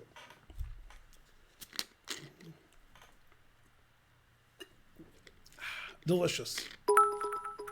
500 centimeters from debugger to B. Yeah. Wouldn't that be great if you took a nap and woke up and your rating was higher? Man. Yeah. All right. Go, everybody. Let's see. What round was that? Was that round 3? Yeah. All right. Now I want to explain Caruana Burke to you from the same round. The same deviled egg. And we're going to get to a critical position. In fact, this was the critical position. I just randomly got to it. Okay. This position, white is slightly better. This is Caruana Burke. And the reason white's better, and this is from round 3, the reason white's better is black played h6, g5. If I put this pawn here, I don't think white would be better. Maybe, but not as much. And when black did do that, and you're like, why'd black do that? Well, as a consequence, this bishop was getting trapped and black captured it. So black has the 2 bishops, what else? Well, if the pawn was here, it would be 2 bishops, what else? But the pawn's here. So black's going to have a tough time getting his king safe. It's not really safe anywhere. Okay, if you're going to play g5 and a double king pawn opening with black, it's because you're attacking white's king. h5, g4, h4, rawr. Okay, but first things first, or as Chris Penn would say, first things last. Somebody tell me, but please, where are the diamonds? Okay. Etc. All right. So here, black did not want this to happen, losing a pawn. I agree. And he made a very, very, very, very, very, very bad decision on what to do about it. And he made what I call a low-rated players move. A move that is attractive to low-rated players, but not to good players. So I was shocked. I'm not shocked when good players make bad moves. I'm shocked when good players make these kinds of bad moves. I'm like, what? You're a good player. You shouldn't even think of that move. Okay, and I'm right. The engine doesn't, this move isn't even legal. Okay, and the better you are at chess, the more this move disgusts you. Okay, he played bishop a6. I would never play bishop a6. That's a really bad square for your bishop. Terrible. This is a nice diagonal for your bishop. And now you're leaving it like unprotected, come on. So that's a really terrible move. And it's not terrible because I have a forced win. It's like black should go here now. Like he put his bishop on a bad square. Okay, now the reason that Burke did that is a lot of younger players, and he's younger, they play a lot of moves because they calculate a lot more than I do. So they literally don't care about my strategical, niceties. They're like, yeah, you and Yasser, go to the old folks' home. Let me show you these 50 variations I calculated. And the idea behind bishop a6 is I'm going to play b4. And if I play b4, my bishop's okay on a6. It's all right. Okay. And if you play the engine move here, b4, then knight c4 is coming. So this is based on tactical calculation, not positional concerns. And here, Fabi, who's good at both, showed him what's what. Right? And Fabi played a move, and I can never explain fully how good this move is. When he played this move, I was impressed. And I'm not easily impressed. Ooh, there's a blue car. Wow.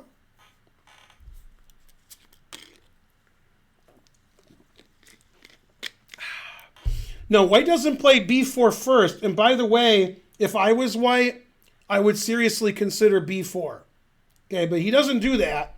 He plays a much better move, bishop b3.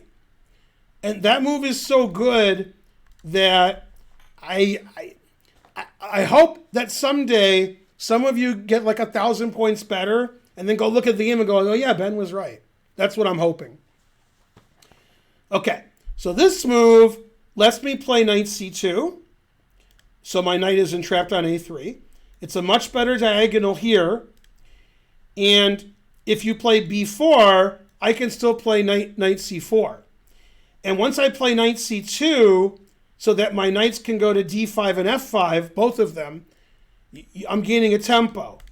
And if this knight or this knight maneuvers to f5, like this, or like this, or like this, okay, and there's other ways. You want your bishop on c8. Okay, so bishop b3 is a great move. And now it went downhill from here. Every move Burke made his game worse, and it was a total destruction. And when I say destruction, it's a 2800 destruction. It's not a 1200 destruction where you just hang all your pieces. It's a destruction where if Magnus is watching, he looks at white and goes, good. And then they get Hikaru into the studio to look at black's position, and he says, frankly, ridiculous. Okay, and at the lower levels, the strategical considerations are a little difficult. Okay, but not for Fabi. Okay, So black played knight e7 because all that stuff I said. I was like, the knight's coming here, the knight's coming here. And he's like, yeah, whatever, knight e7. So what? Okay, d4, which you always want to play in double king pawn openings when the knight leaves c6. You're hoping to play that. When the knight's on c6, e5 is defended. So d4 is excellent, and the reason it's excellent is it looks risky. You're like, no, b4, no. And Fabi's like, whatever. So b4 actually is reasonable. Then knight c4, this bishop is attacked, this pawn is attacked, and we have to take this. We can't just give this pawn away. And the two bishops are gone, white has the center, and I have no idea why black did this. My queen can go here and here. My knight can go here and here. This pawn is attacked. Your king's not going to be safe on the king's side. Your bishop is shallow and pedantic, and it's terrible. And when I say it's terrible, this is what the engine wants to do for black and says it's terrible. Okay. So he took on d4. Knight takes d4, working on his knight moves. b4 attacking the rook on f1. Knight c4 attacking the bishop on a6. The bishop on c8 was defending f5, and it wasn't getting attacked on a6. So he has to give up the two bishops. So black needs to put his pawn here, and then needs to castle, and then he's worse, because this bishop's a monster. But with this, and the king here, he's just lost. In this position, I was confused about why Burke gave this pawn away. And then when I analyzed it, I was less confused. I thought Burke should take, and then castle. Instead, Burke castled, and Fabi went yum, yum, yum. Well, the problem with this is white doesn't take back. He has a Zwischenzug. He can play queen f3, threatening queen f7. So you don't have time to take this, although you can take it. Okay, then queen f7, and we looked at this in the live broadcast. King c6, rook takes a8, queen takes a8, b takes c3. This is hanging, and the king is on c6. And you can never move the knight because I go check. And if I take the knight, I'm threatening that. And white is like plus, 45 here or something. I don't know. Okay. So after queen f3, he would have to castle. He doesn't have time for that. And in this position, I could just take back. And this is just unbelievably terrible, because I'm going to play queen f6. Yeah, the engine says, crushing. Although I think I have a better way to play. I want to play better. I'm a professional athlete. I always want more. I want to play queen h5, but bishop b5 check is also good because he didn't castle. And then we could play this, or we could play knight c6. Yeah. Having looked at it again with an engine, I think taking this is better. It's losing, but I think this is more losing. Then he takes on b4, white's up a pawn with a dominating position. This knight can never move because knight f5 is going to win. So he played d5, which hastens his defeat. And these are the human moves that aren't engine moves, because they hope that your opponent's going to blunder, and that doesn't happen in computer chess. Chess engines don't assume you're going to blunder unless you put the thing really high. What's the thing called? Contempt. And when I was playing backgammon before you guys were born, we were talking about backgammon engines, and at that point, I don't know now, but at that point, this is a long time ago, the engine just played the best move, what it thought was the best move. And often in backgammon, it's better, if you're a much better player than your opponent, it's often better to play the trickiest move, and then your opponent makes 30 mistakes. And it's sort of like this in poker. In poker, there's the poker play, and there's also the play that's not as good, but your opponent is more likely to make a lot of errors because your opponent's terrible. So computers generally don't assume that one side's just going to play like an idiot. But I always assume that. So my moves are never computer moves. So when you see me beat Mamedyarov, none of my moves were computer moves. They were just like, I hope Mamedyarov can't figure this out because it's a rapid game and it's complicated. And the engine would just beat Mamedyarov because the engine is better than Mamedyarov. I can't beat him like that. I have to confuse him. So Burke may have known, maybe, that that in this position, if I can ever get to it, he might have known d5 was bad, but maybe he thought it was the trickiest. And the engine just loses in a shallow and pedantic manner. Bishop takes, queen takes, and a human knows, a grandmaster knows that's just winning for white. White's up a pawn, better minor piece, safer king, Papa John's. Okay, so he played d5, confusing the audience. Right. In poker, everyone is terrible is correct. That's right. I agree. But the point of poker, to win at poker, is your opponents play more terrible than you. Actually, you could argue in chess everybody's terrible, and I wouldn't disagree with you. So if you say Magnus is terrible, but, Daniel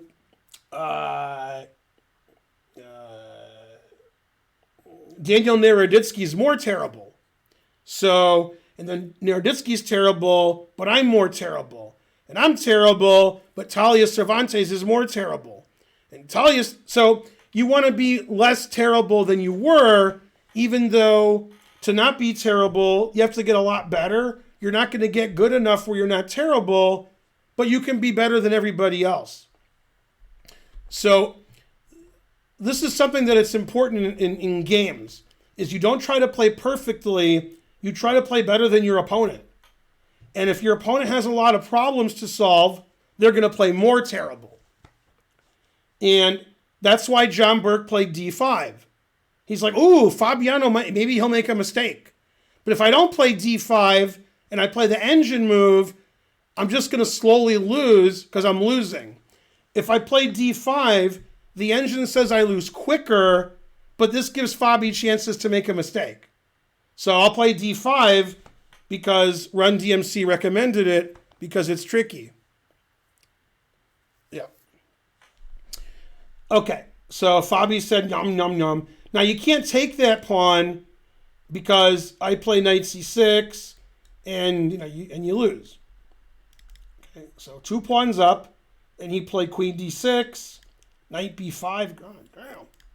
Queen takes b4, b3, and black can't move anything. Frankly, terrible. Yeah, so b3, excellent move, and black can't move anything, and black's down a pawn. The bishop is attacked, the c7 pawn is attacked, the king is exposed, my king is safe, this pawn needs to go here. What black needs to do is play pawn here, and then put a black pawn on d6. Then he's still probably worse, but maybe not. Maybe he's equal then.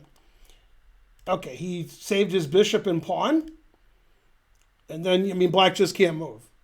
There's no move. Worst position ever.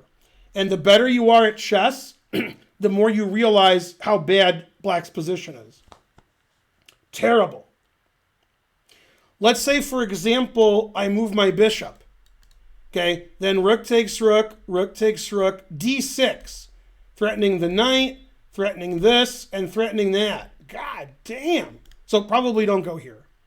For those of you who couldn't see that far ahead, which is all of you, God, son of a...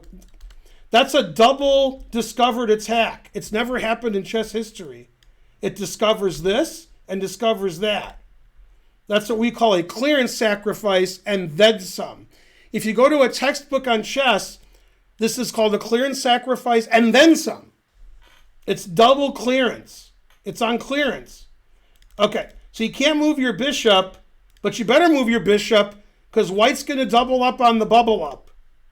And, you can't move this rook. You can't move the queen because there's nowhere to move to. Okay, frankly, terrible. So he played king g7, stopping queen f6 and getting out of this pin. Rook a6. And Rook a6 is great because Fabi's great. He wants to play Queen f6 check. You don't want that to happen. Okay, so he played f6, never play f6. Doubled up on the bubble up. He represents the doubling up on the bubble up. Knight c8. It's So versus Schwiertz all over again. Now in this position, Fabi played a super GM move that none of you would ever consider. And if you saw the move in the game, if you saw like the notation, you would say he probably didn't play that. It's probably a typo. Double up.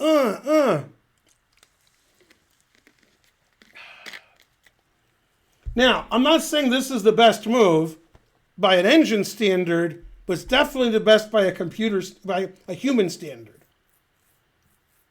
Every move wins for white. When every move wins for you, you want to play the safest, least counterplay move. Right. So he played king h2. And of course, every move wins. But this wins the easiest because there's never going to be a check here. You can't take now because I take. And then your rook's hanging. So after king h2, black can't do anything. There's no legal moves. So the game ended in a draw because black claimed stalemate. And right when Chris Bird was putting the kings in the center, there was a visitor in the tournament room, Nigel Short. Nigel used to live in England, and Chris Bird used to live in England, and now neither one does. And Nigel said, no. New FIDE rules, stalemate is a win. And Chris is like, oh, yeah, that's right. So white won.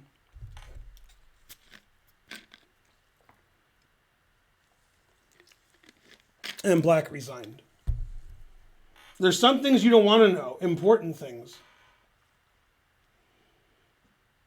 Right, at a top level tournament where everybody's 27, 2800, slightly stronger than this one, black would have resigned a few moves ago. But now Burke is like, if I move my bishop, I lose my rook. If I move my rook, I lose my bishop. If I move my knight, I lose my bishop. If I move my queen, I lose my bishop. So, okay, I resign. Yeah, resigning was good. Yeah, king h2 is great. It's like, haha, you can't move. Terrible. That's right. And Nigel was like, good. Usually I prefer the dark squares, but all right. The engine says white is plus 8.6, and this engine's not good. So if you put it on like the super duper engines, it would say like plus 20 or something. Frankly, terrible. Right, it's a clinic when, like, Fabi played well this game and Burke didn't. And here's what I mean by that. I don't mean Fabi's better than Burke, so he played better than Burke. I don't mean that. I mean Burke didn't play well for him. Burke played bishop a6 and d5. And, I mean, Burke for him didn't play well. And Fabi, this was like easily his best game of the tournament. Easy. So when Fabi plays well, he should win because he's playing somebody much lower rated. When Burke plays badly, he's still going to beat a lot of people and draw a lot of people, but not Fabi. And Burke was black. So there's a lot of things added up there that was bad, right? John Burke's like the Dallas Cowboys, okay? Dallas Cowboys aren't very good, but when they play terrible teams, they're good.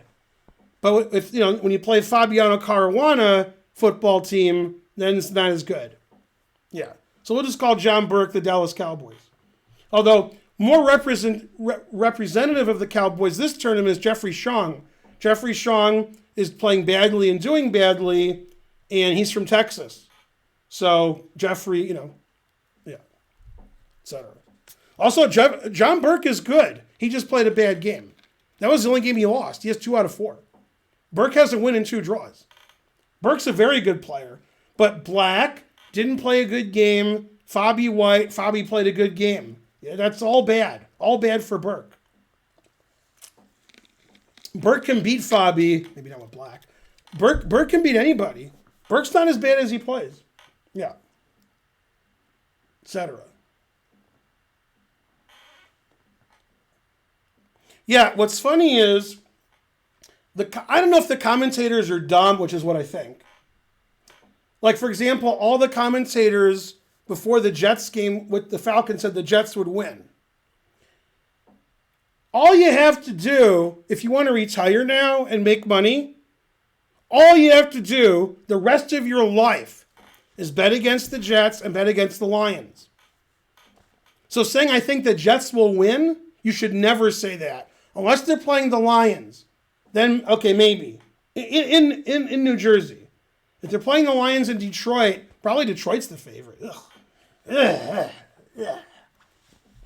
Also, if the Jets are at home and they're playing Jacksonville, they might be the favorite. Maybe. Yeah. Now, sports commentators just say nonsense. Yeah. So the sports commentators, I don't know if they're paid to say Dallas is good, because Dallas is never good.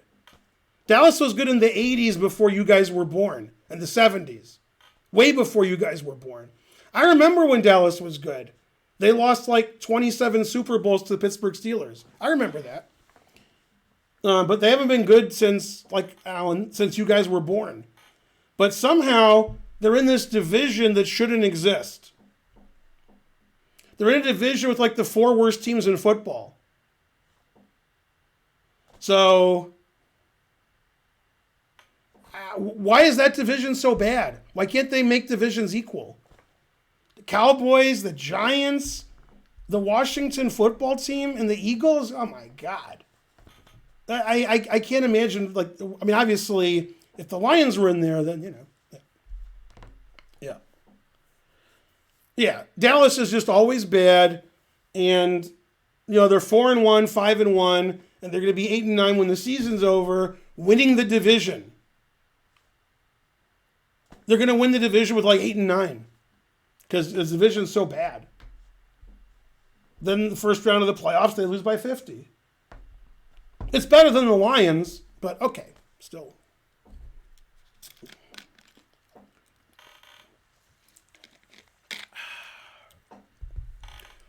Burke isn't intimidated at all by Fabi, no. Yeah.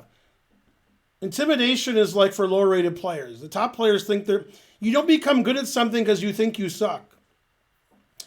If Burke had 0 out of 3, then he would be like, damn, I'm playing Fabi.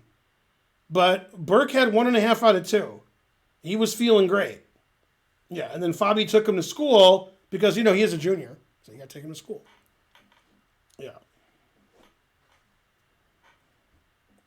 Terrible. Yeah, no team is as good as all the commentators say. They're like, Kansas City's the greatest team ever. No. Tampa's the greatest team ever. No. Buffalo's the great. No. It's like poker and chess. All the teams are bad. With the Lions, they're really good at being bad. They lose games that can't be lost every week. They're really good at it. The other teams are trying. Jacksonville's trying pretty hard. I got to give it to Jacksonville. Year in and year out, they're bad. Yeah, Jacksonville. Pretty bad. Yeah, Jacksonville. The Giants will do well this year? No. Oh my God. Horrible.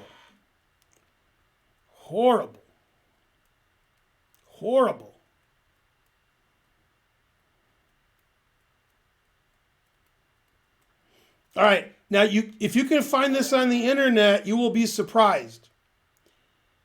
When Miami went undefeated in 73-74, I think, they were the underdog in the Super Bowl.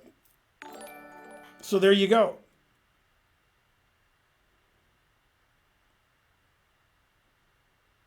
The Giants are pretty good, yeah. Yeah, before the season, they were like, Tampa Bay Bucks will go 17-0, and Kansas City will go 17-0.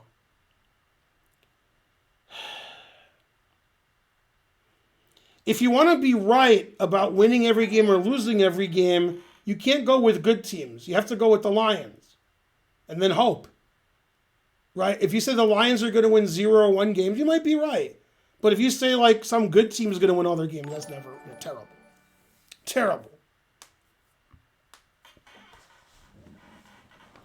And so forth. Remember, everybody's terrible. Fabi was pretty good that game. All right.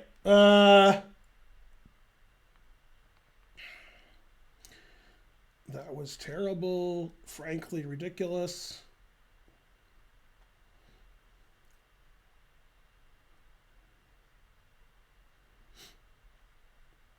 Let's go to the women because I don't like any of the men's games. Boo, boo. Okay, this game I like a lot, actually. Okay, I don't know where to start. Let's start. This is Begum who. Okay, so this is round 2, unless it's round 3. Okay, this is round 2 of the women's. And this was varying fortunes of the players. So you can start here in my YouTube editor. So black's up a pawn. Black has 2 passed pawns. What else? And Megan Lee lost the first round, which we saw against Crush. And what we didn't see, well, I mean, unless you're watching the event, but not this video, was Begum totally lost against Tatev in round 1 and winning. And even when Tatev resigned, it didn't make a lot of sense. Okay, so White's a higher rated player. White won the first round. Black lost the first round, but that doesn't matter. Okay, so Black wants to trade queens and have 2 connected passed pawns and win the endgame. And White's like, no, I don't want to trade queens. Terrible. Okay. E5 was like a 20-minute think, if I remember correctly, which I don't, and it's not really a good move. All right, G6, H4, get to the critical point. Okay, so the Queen B6 is a great move. It threatens Rook takes G3 check. It also threatens Rook B2. So Queen B6 is great. Okay, now, here's something you can't learn from engines. But you're going to learn it from me. And obviously it's insulting to you. So you know I'm going to tell you about it. Also, thanks for the 5 subs. I might have thanked them, but maybe not. Okay. Let's say you're losing. The engine says your opponent's +3, +6, +9. I don't care. Okay. It's getting low.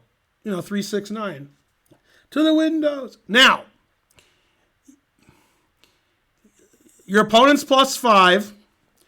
The rest of the game, the engine says +5. Your opponent does nothing wrong, and you lose. And you're like, yep, he was +5. I played really well after that, but too bad. I can't do it. I was losing. There's nothing I could do. And an engine won't help you trick your opponent and give chances. And this is why White is such a good player. White realizes the truth hurts. White's losing. White's been outplayed. White has less time, and so forth. Her opponent's name is easier to pronounce, shorter. Right on the score sheet is a lot easier. So Black has a lot of advantages. What White needs to do is confuse the audience, which is her opponent. And when you're completely losing, like you are here, the engine's like +4, +5, +10. You have to confuse the audience. And that's why good players are tricky when they're losing, because that's part of being a good player, is not going down without a fight. Okay. So here, White played, if the ad interrupts you, make sure you subscribe so that doesn't happen. So White played E6. Now that loses, but every move loses, and that makes it the trickiest. So that's by far the best move. For example, to show you how strong it is, Rook takes G3, which was winning for Black last move, now is winning for White. And here's what's funny about that. You would think, well, of course White's winning. King h2 threatens both rooks. King h2 is actually a blunder. Rook g4, if you're like, yay, I'm up a rook. Look at me. I'm Sandra Oh. You're going to get checkmated. Queen d6, queen f6, and Papa John's. If you queen defending this, then I check, and then mate. And actually after king h2, black's winning. King f1 wins. And what's funny is, if I had black, probably I would see check here and I would stop analyzing. But if I was better at chess and I saw this lost, I might play this blunder. And then king f1 is winning for white. Both rooks are still attacked, but there's no mate. So it's funny how rook g3 loses. It's not too surprising that both of your rooks are attacked, so maybe you're losing. So you have to take on e6. It's the only winning move, but now black's king is more, there's more issues with the king. King h1 is also the best move. Unbelievable. She plays the best move every move. Okay, rook e7 is not a good move, and black had to see rook g7 and analyze it correctly, and she didn't. Rook b2 is the obvious move, right? And the reason white played e6 and king h1 is now I can go here threatening two different checkmates. And if the king was on g1, this would be mate. If the pawn was on e5, there's no threat. So now you understand how tricky white is. White played e6 and king h1. That's genius. That makes this move look bad. In fact, that's the correct move, and now black has to find this, and white has nothing. White's got nothing here. Black wins. The pawn's attacked twice and defended 0 times. And black's up 2 pawns. So black's completely winning here. But she didn't do that. She played rook e7. She wanted a rook on b3 to stop the queen from getting this diagonal. Queen d2 is actually a small error. She should have played rook d1 to play like rook here and try to get some counterplay. But okay, queen d2. She's trying to trade queens. White's like, I don't want to trade queens. e5 is a very bad move. And she ends up losing her e5 pawn. And so by playing e6 and king h1, she set her opponent the most problems. So that was fantastic. Rook f3 is probably the best move. Then white can't really do anything. Okay, so now white gets the f file. White was threatening rook f6, and g6 is attacked, the queen's attacked, everything's attacked. Okay, rook f4, you can't take it because the rook takes. She wants to triple up on the bubble up. Now the winning move, I think she played it was, the strongest move was rook b1. Now here's what happens when the players aren't super GMs, which they're not, is they're winning, they know they're winning, all true, so they don't want any complications. But by not playing the most accurate, correct move, it's not as winning. It's much less winning. This is really winning. You're threatening that. So rook takes is forced. Now there's no pin here, so you take this. And now, I got 2 passed pawns. And this is just completely winning for black. White doesn't have any more attack on the black king. But she played rook d3. I think she wanted to play rook d1, but she didn't realize she could just play rook b1 because, the rook's defended. Okay, and king g2, so that rook here doesn't pin the rook. Check. And then she plays a really passive move and loses this pawn. Now, black's probably still winning, but this is much tougher. Much tougher. Okay, then I want to get to the rook ending because I think it's really interesting, the rook ending. This ending should be easily winning, but black made a couple errors making it tough.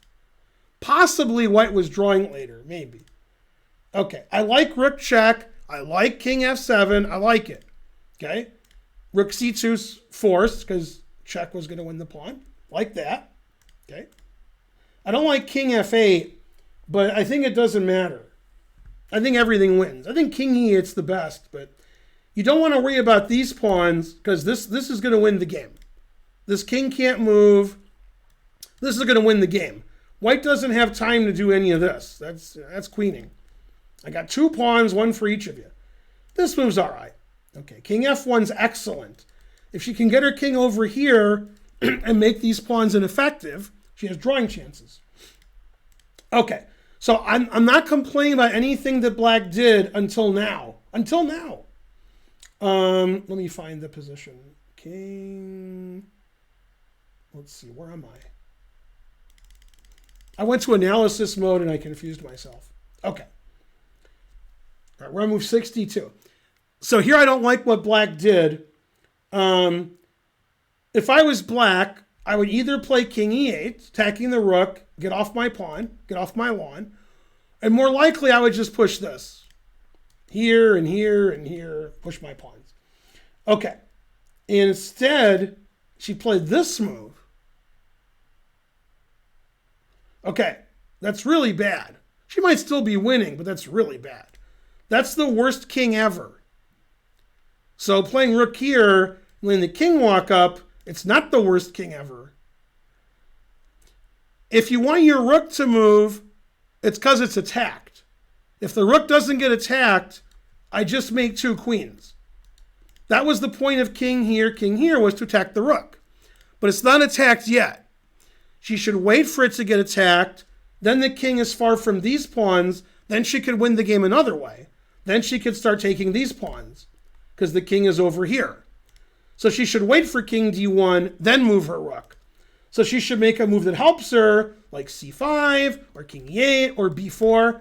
But she goes here without, and she's threatening check. But king d2, it's not check. Then this pawn's hanging. My king got out. So this is really bad move. Okay, c6 is okay. Rook c7 is good. b4 is okay. Rook here is good. Rook b5 is good. The king and pawn ending is completely winning. Outside passed pawn. Rook c7 is good. And then she checked, which is not good. Forcing the king closer to this pawn. Okay, now that she's played some inaccuracies, she can't win the game with these pawns anymore, but the king is really far from these pawns. So now it's time to win over here. Okay. And she did do that. She tried to win on that side of the board. Okay, she wants to go here and here and here and here. Great. Okay, and she played king e3, which is a big mistake because with this passed pawn and my rook behind it, it should be a relatively simple win. However, if I take this pawn and you take this pawn, that should be a relatively simple draw. So rook here was quite bad. She should have played rook b6 and gone for this later when the king had to stop the pawn. Then the king's really far away. So after here, now white's drawing. Rook here, rook check, king moves somewhere, rook takes, and this is just a draw. This is all. The engine doesn't think black's better. Obviously, black's better. But it's a draw. And so what black needs to do to avoid that is to play here to save the pawn. You don't want the rook in front of the pawn. You want the rook behind the pawn. Black wants the rook to be switched. Okay? And our best prepared, our best chess players refuse to fight. In fact, they would rather switch than fight. Fight the power. God damn, I'm the greatest ever at everything. Man, I can't believe how good I am at everything. Greatest streamer ever. Only I know it, but still. Yeah.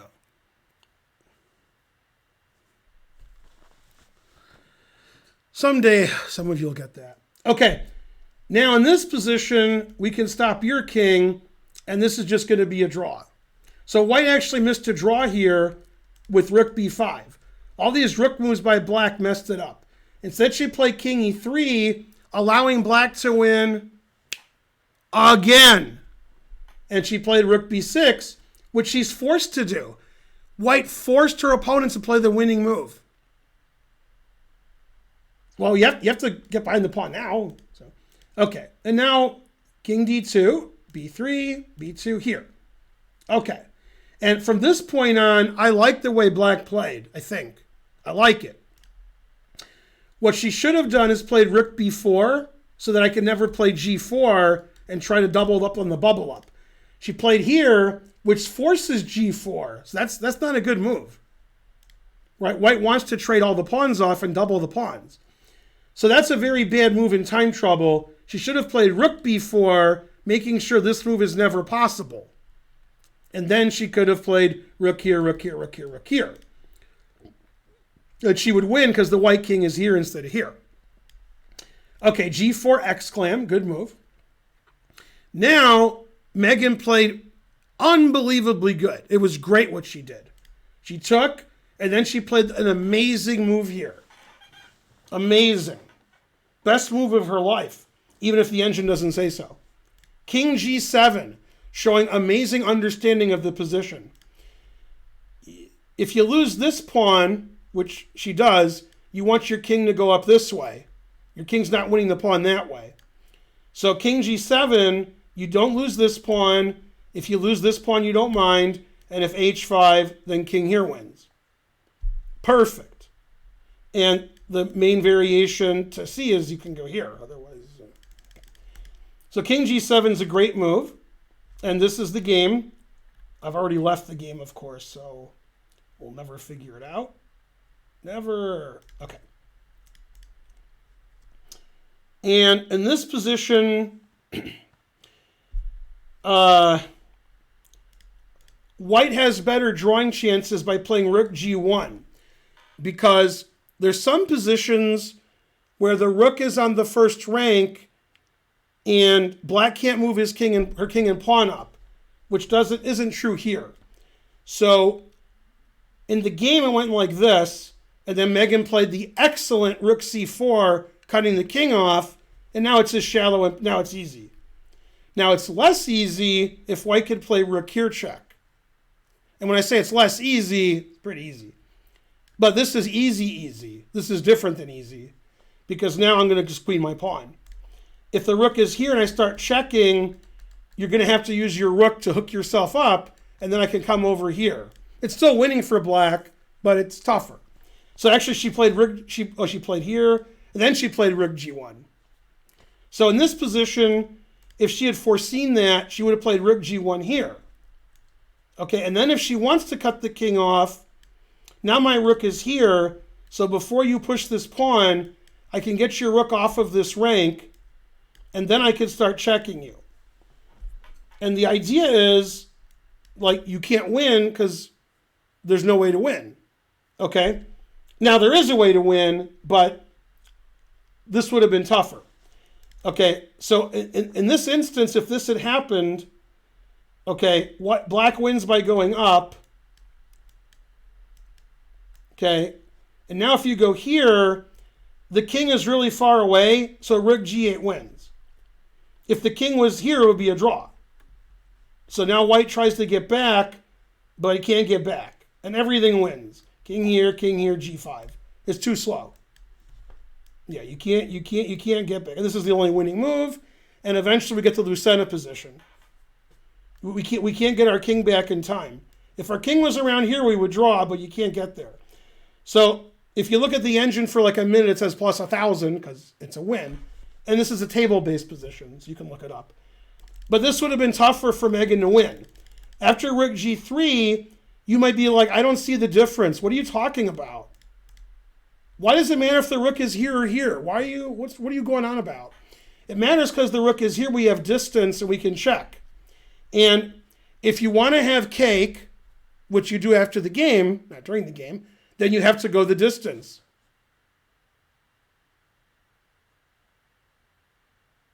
She's all alone in a time of need.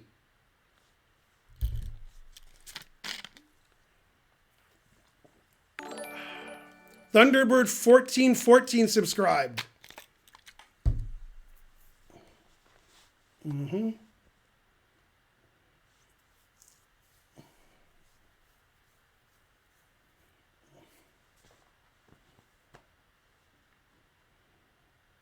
Okay, now, if I could play rook h1 check, you have to win that complicated way. Now, if you check your rook, that's it. And you don't have time for doing the same thing because now my pawn's on the 4th rank. So now when I go here, that game's over. G4 and Papa John's. And the engine announces mate, actually. Okay, so she tried, but she failed miserably. By the way, I want to point out how impressive it is in time trouble that Megan played King G7 and that Megan played Rook C4, cutting the king off. Excellent. Okay, and then she won the way I already showed because white lost that tempo. Yeah, King E3 and Rook G8. Great. All right. And then resigns because that's coming. Now, of course, we can always win by playing king here and here. And white's king is here, so it's actually an easy win. But yeah, it doesn't matter. Everything wins. So very nice endgame from Megan. Probably a couple mistakes by both. But the game was 94 moves. And they were in time trouble. So to make 1 or 2 mistakes in the endgame in such a tricky ending with no time on your clock, pretty good. Yeah. I don't think you guys got the cake reference, but you didn't get the Martin Luther King and Public Enemy reference earlier.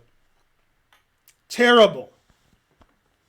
That was tougher, I acknowledge. That was too tough for you guys. Fight the power. That's right. Yeah, 1989. Another song. All right, we have 3,000 viewers plus tax. Had to Google it. Yeah. Harsh.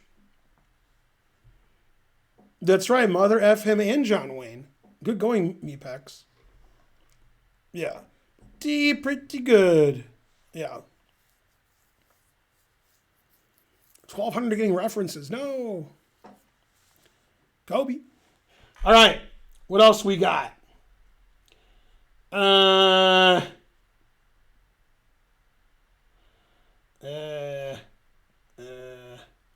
remember this game. What? Oh, yeah, this was the game where she didn't resign. Yeah, I won't look at that. All right. So we'll look at some position from Yip's game. Okay. Right, okay. This is round 3. Yip versus, or is it round 2? Sorry, it's round 2. This is round 2, Yip versus Tatev. And before the round, my co-host said, do you think Carissa's going to win? And I said, yep.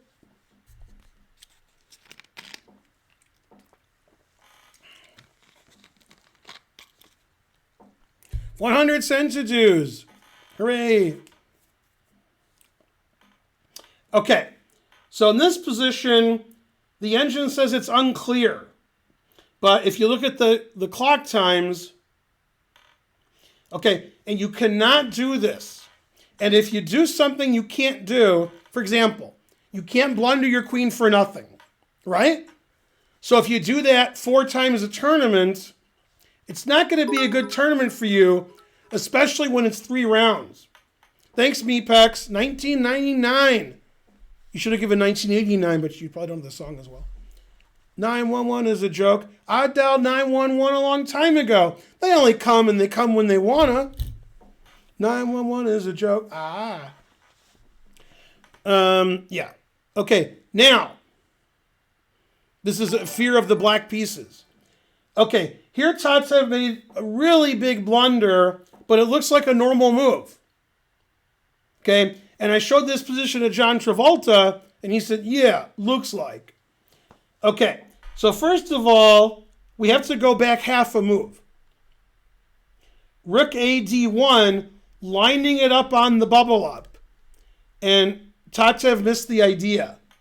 And then she loses tactically because Carissa is really good tactically. God damn. Okay, that's why before the tournament, I thought Carissa would win, and I thought like nobody else could win. I'm like, no, I don't even have a dark horse. Just Carissa wins. She's just too good at tactics. She's too good. And she's young. She's got everything, right? And she's super confident. She's sacking pawns. She literally doesn't care.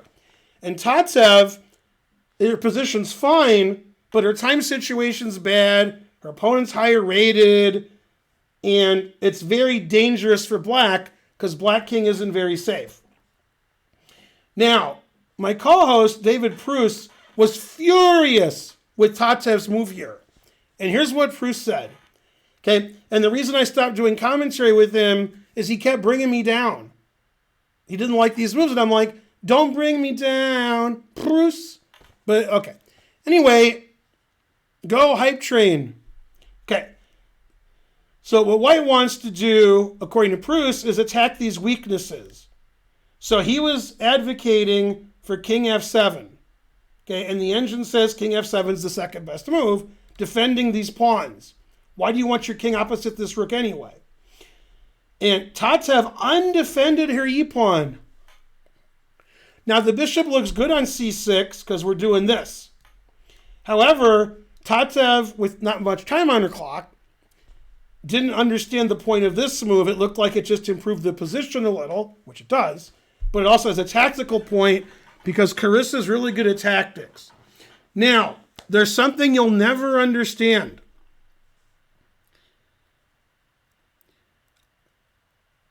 People who are really good at something, it doesn't matter what it is, this is chess, but are way better than you think they are. Way better. And the reason you don't think they're as good as they actually are is because when they're competing with people at the same level. So if Carissa was playing like 1400s, she would just take all of their pieces every move. If you were playing one-on-one with LeBron, you would never score, always have the ball stolen, and he would dunk on you every play and shoot threes and you would lose 1,000-0. But when NBA players play each other, they're about the same. They don't play against the gawking rabble. So you don't get to see how good people are when they're playing against people of their own level. That's why Morphy was crushing it. Morphy was way better than everybody. So he made them look really bad because they were really bad. And so that begs the question, why is Morphy so good? And the gawking rabble, and by gawking rabble I mean super GMs, they discount how good Morphy was because they correctly say his opponent sucked. If Morphy was here now, I'll kick his ass. And what they don't understand is, why is Morphy good? I know why people are good now. They play chess 24 hours a day. They study with 7 coaches. They have 7 engines analyzing their games. They play GMs I know why Magnus is good. I know why Anand is good. What did Morphy do? He played people who were terrible. So how did he get good? If everybody you play is 1,000, let's say 1,000 teaches you the rules. A 1,000 player says, hey, here's the rules. And you're like, okay, everybody in the world is 1,000. How do you get to 2,000? Why are you so much better than them? But somehow, Morphy was really good. Nobody else was. So that's weird. Okay? So, occasionally, but not often, you'll see a tournament like this, and it's a mismatch, and you're like, why is that guy so bad? Like when Wesley beat Schwiertz, and when Fabi beat Burke, because Wesley's better than Schwiertz, and Fabi's better than Burke. And in those particular games, now, Carissa's better than Tatev, so she's seeing more tactics than Tatev. If Carissa was playing Nakamura, she wouldn't see more tactics. She might still win, but she wouldn't do this, because Naka would see this. Right? I mean, he's the favorite, but Carissa's really good at tactics. If she's playing other grandmasters and super grandmasters, they're also good. So she can't just run over them. In this tournament, with the right conditions, she could just run over people. Luckily, she's not like me, so if she runs over them, it doesn't hurt that much. If I ran over you, I'm pretty big. So, thanks for the 1,000 centidues from Eric Morant. And I want to thank somebody else. 99! Yeah, try to give 5 subs if you 9 subs if you can. Not 5. Your name's 99. Come on, live up to your name. All right, but thanks for the 5 subs. Okay. This move just loses. The game's over.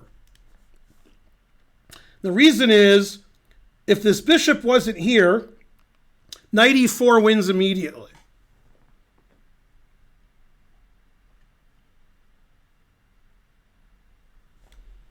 You agree. So she played bishop h7 attacking the rook, threatening knight e4 winning immediately. So the game is over. Truth hurts.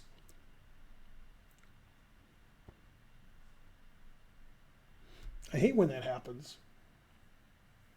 So the only variation that has any interest to me, otherwise the game is not interesting anymore, is d4, threatening rook g2 check. There's a very small chance that Tatev saw bishop h7 and thought d4 saved her. Take the d pawn, rook g2 check. Okay, so the only variation that matters is bishop takes. Now, the engine says knight takes. After knight takes bishop d4, I know I'm winning. That's what kind of variation is that? So this is the only move I care about. This is it. And the problem is, after here, black is up material. Black has 2 bishops for a rook. Unfortunately, this move incredibly wins because I'm attacking the queen twice. And if you play queen e7 to defend these pawns, I can play knight d6 check. If you move your queen so your bishop defends this, you can't stay on this pawn. And you're like, so what? Let's find out why. Let's go here. Okay. Now I take this with check, and then I take this with check, and you're like, damn, why isn't my queen defending that pawn? And then I take this with check, and so forth. And then I go check, and the engine says like +7 for white or something. 200 centidues. And I'm sure that Carissa saw that when she played bishop h7. The only move to analyze is d4. Okay, and maybe Tatev thought she could play d4, and then she changed her mind. So now she went down without a fight. She played rook here. And when you play rook g7, that indicates to me, I could be wrong, that because of Tatev's time situation, she didn't see knight e4. If I saw knight e4, I'm not playing rook g7. Not doing it. Not doing it. Okay. Now here, she missed the cleanest way to win because Carissa decided to win a queen.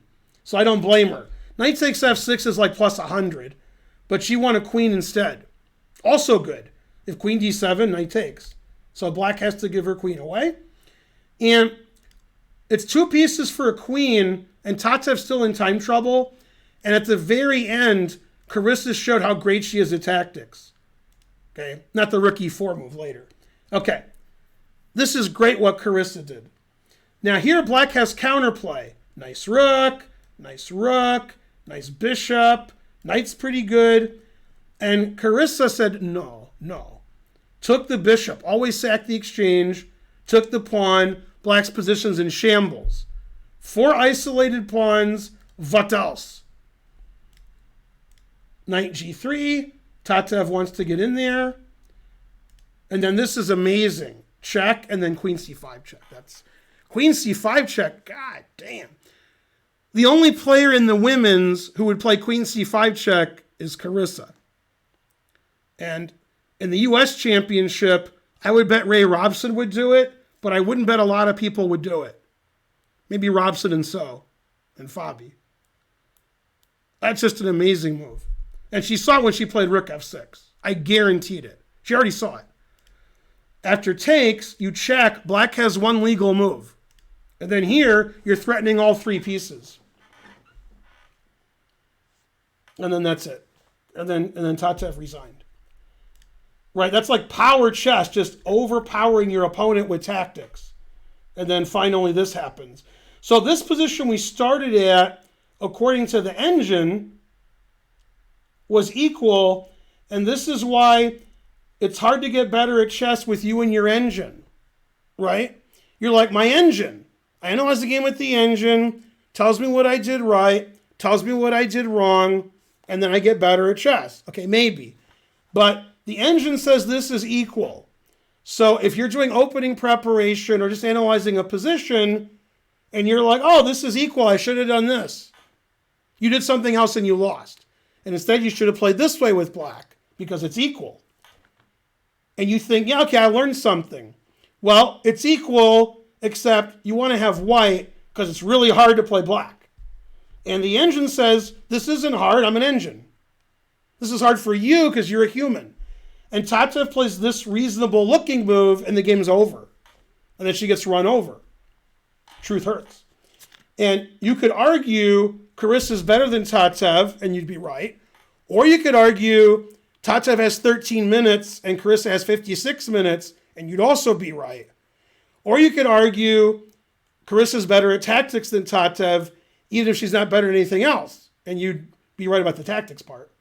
Carissa's way better at tactics, in my opinion, than the other players in the tournament. And that's important. So Carissa's running over people. She can win 5-6 games in a row. And obviously Crush used to do that, but Crush isn't in her 20s anymore.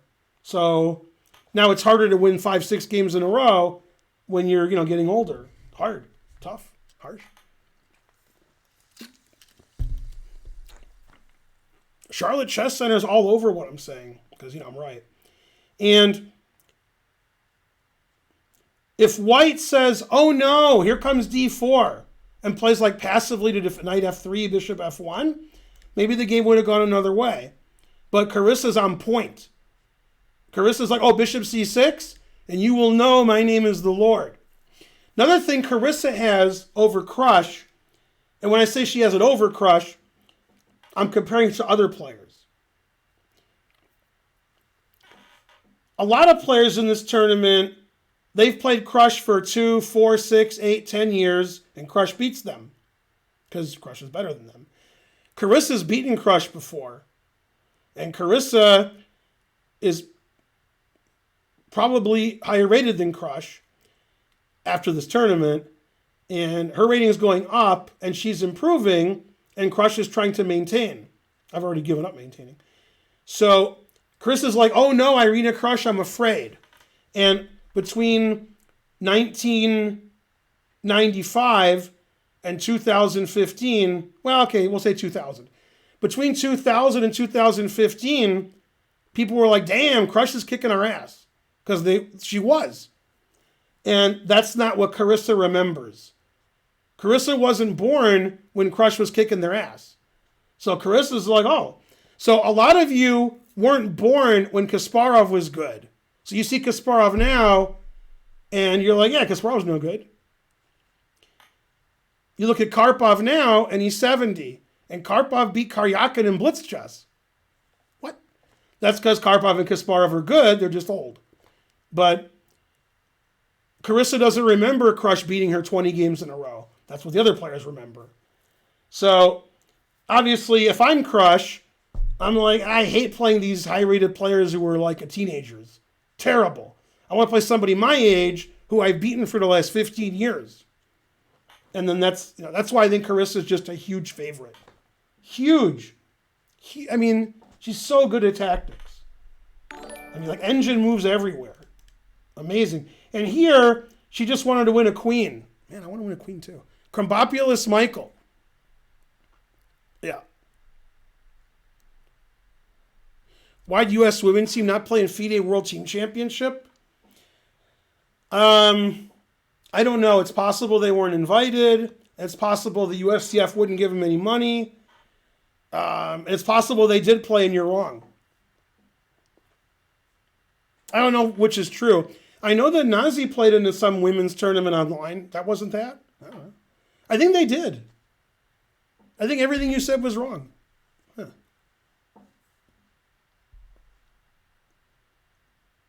I don't know. They did something. Man, Carbopulus Michael's such a good character. I can't believe Morty killed him. I hope they go to universes that are different in future episodes, and Carbopulus Michael's fine. Yeah. Nazi's 2-time U.S. women's champion. She's played for the USA for like 10 years. Where you been? What? Yay, Carbopulus Michael. Yeah, I think they did play. Yeah. I think they beat India in the semifinals, which is shocking. Oh no, was that the men?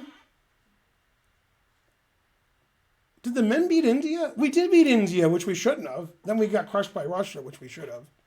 Yeah.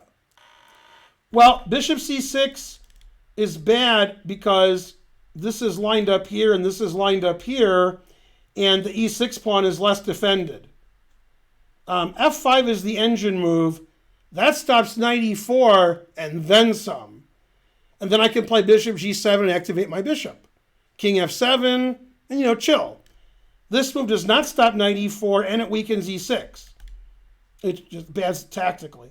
By the way, if I'm black here, I'm playing d4. Because d4 may or may not lose. But if I don't play d4, I lose. 100%. And the only reason not to play d4 and to play this, from my point of view, is she didn't see knight e4. That's my opinion. If she saw knight e4, she'd probably rather give an exchange away than just, her queen's trapped and her king's trapped. I think in time trouble she missed this. That's what I think. And the reason is it's not a threat here. It's not a threat, and this threatens the rook, so she forgot about Dre. Now, it's funny, Garachkina, which I'm mispronouncing, sorry, when I gave a lecture, I already told you this, but you weren't here. I gave a lecture Sunday morning about, I guess it was a week ago. Might have been 2 weeks ago. But anyway, we had a women's tournament here, and I gave a lecture about women's chess Sunday morning. If you have a women's tournament and you want to lecture about women's chess, you got to ask a guy. All right. And I was, at the end of the lecture, and during the lecture, I was explaining, Garachkina, god damn, that's a good player. That's the future, that's the present. She's really good. Yeah, she's great. She's 23, and she's taken names. She's tied for first in the Soviet championship, and there is no Soviet championship. That's how good she is. She's like, what's the Soviet Union? I never heard of it. True story. All that stuff happened. Yeah, Carissa's too good. Go Carissa. This is the U.S. championship, not the the World Women's Championship. Then Carissa's not as good. It's funny, you're good until you play people who are better than you. Then you're not as good. You're good at basketball in high school, then in college you're not. Then you're good at college basketball, then you can't make it in the pros. Then you're good in the pros, then you get old and you suck. Like, you guys don't know, you're not old enough, you don't know that Dwight Howard was good. It's hard to believe Dwight Howard was good. It's amazing. But he was. You guys don't know Shaq was good, but he was. You guys know the Dwight Howard who's terrible, and you know the Shaq that's terrible. But you don't know the guys that are good, but they get old. Truth hurts. Dwight was good until he was old and terrible. Yeah.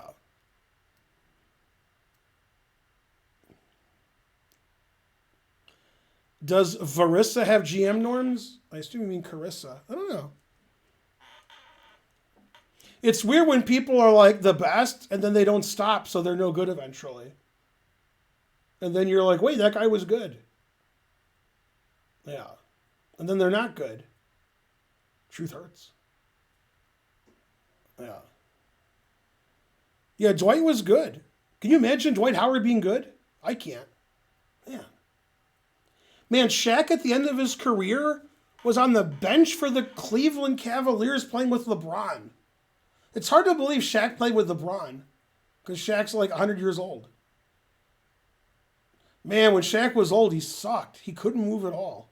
He was like 800 pounds, and he always had foot problems. But when he wasn't 800 pounds and he was young and didn't have foot problems, then he was good. And that's the best video on the internet, is when Shaq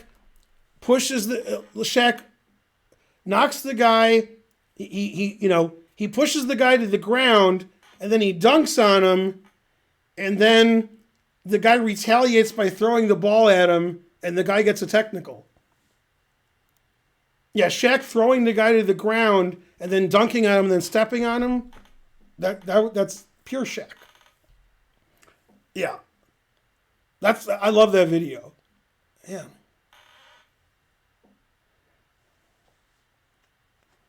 Yeah. Chris Dudley. I love that video where he destroys Chris Dudley, dunks on him, and Dudley tries to retaliate but gets the tech.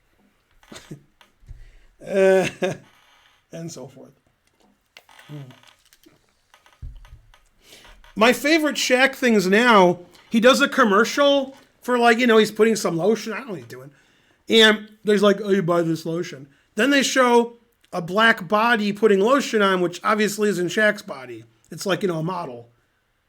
You never see Shaq's head when you see his body because, he's fat. But he's all muscle in the commercial as long as you don't see his head. Then it's, not him. Yeah. I'm Shaq, buy my stuff. Yeah. The Orlando Shaq was great. Yeah. No, but the original Isaiah Thomas was always good. The other Isaiah Thomas, not as good. Yeah.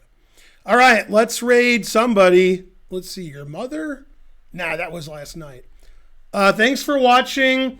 Sorry to my YouTube editor that I was all over the place and making R-rated jokes and confusing the audience. But that's why you get paid the big bucks. Yeah. Etc. Please don't go. Yeah. Leave on top yeah, and also Barry Sanders. Yeah, when you play for the Lions, you just can't play for the Lions anymore. You just can't take it. Can't take it. You can't take it. Man. You guys don't know this because it was before you were born. And Ndamukong Suh played for the Lions. I mean, it was 12 teams ago, but, still. Yeah, if you're a good player on the Lions, you try to leave because you want to win. And you're like, I don't want to lose every game. Can I play somewhere else? Anywhere else. Man, truth hurts. By the way, if someday you realize over the last 20 years, the amazing players the Detroit Tigers had that left, those are good players. At the same time, Detroit had Scherzer and Verlander. And Miguel Cabrera when he was hitting a home run every at bat. And when he wasn't at bat, he was hitting a home run.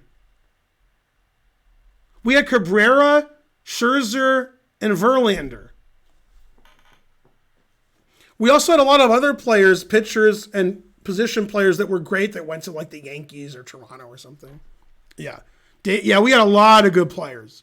And then they leave because they're on the Tigers. Yeah, they're terrible. Yeah.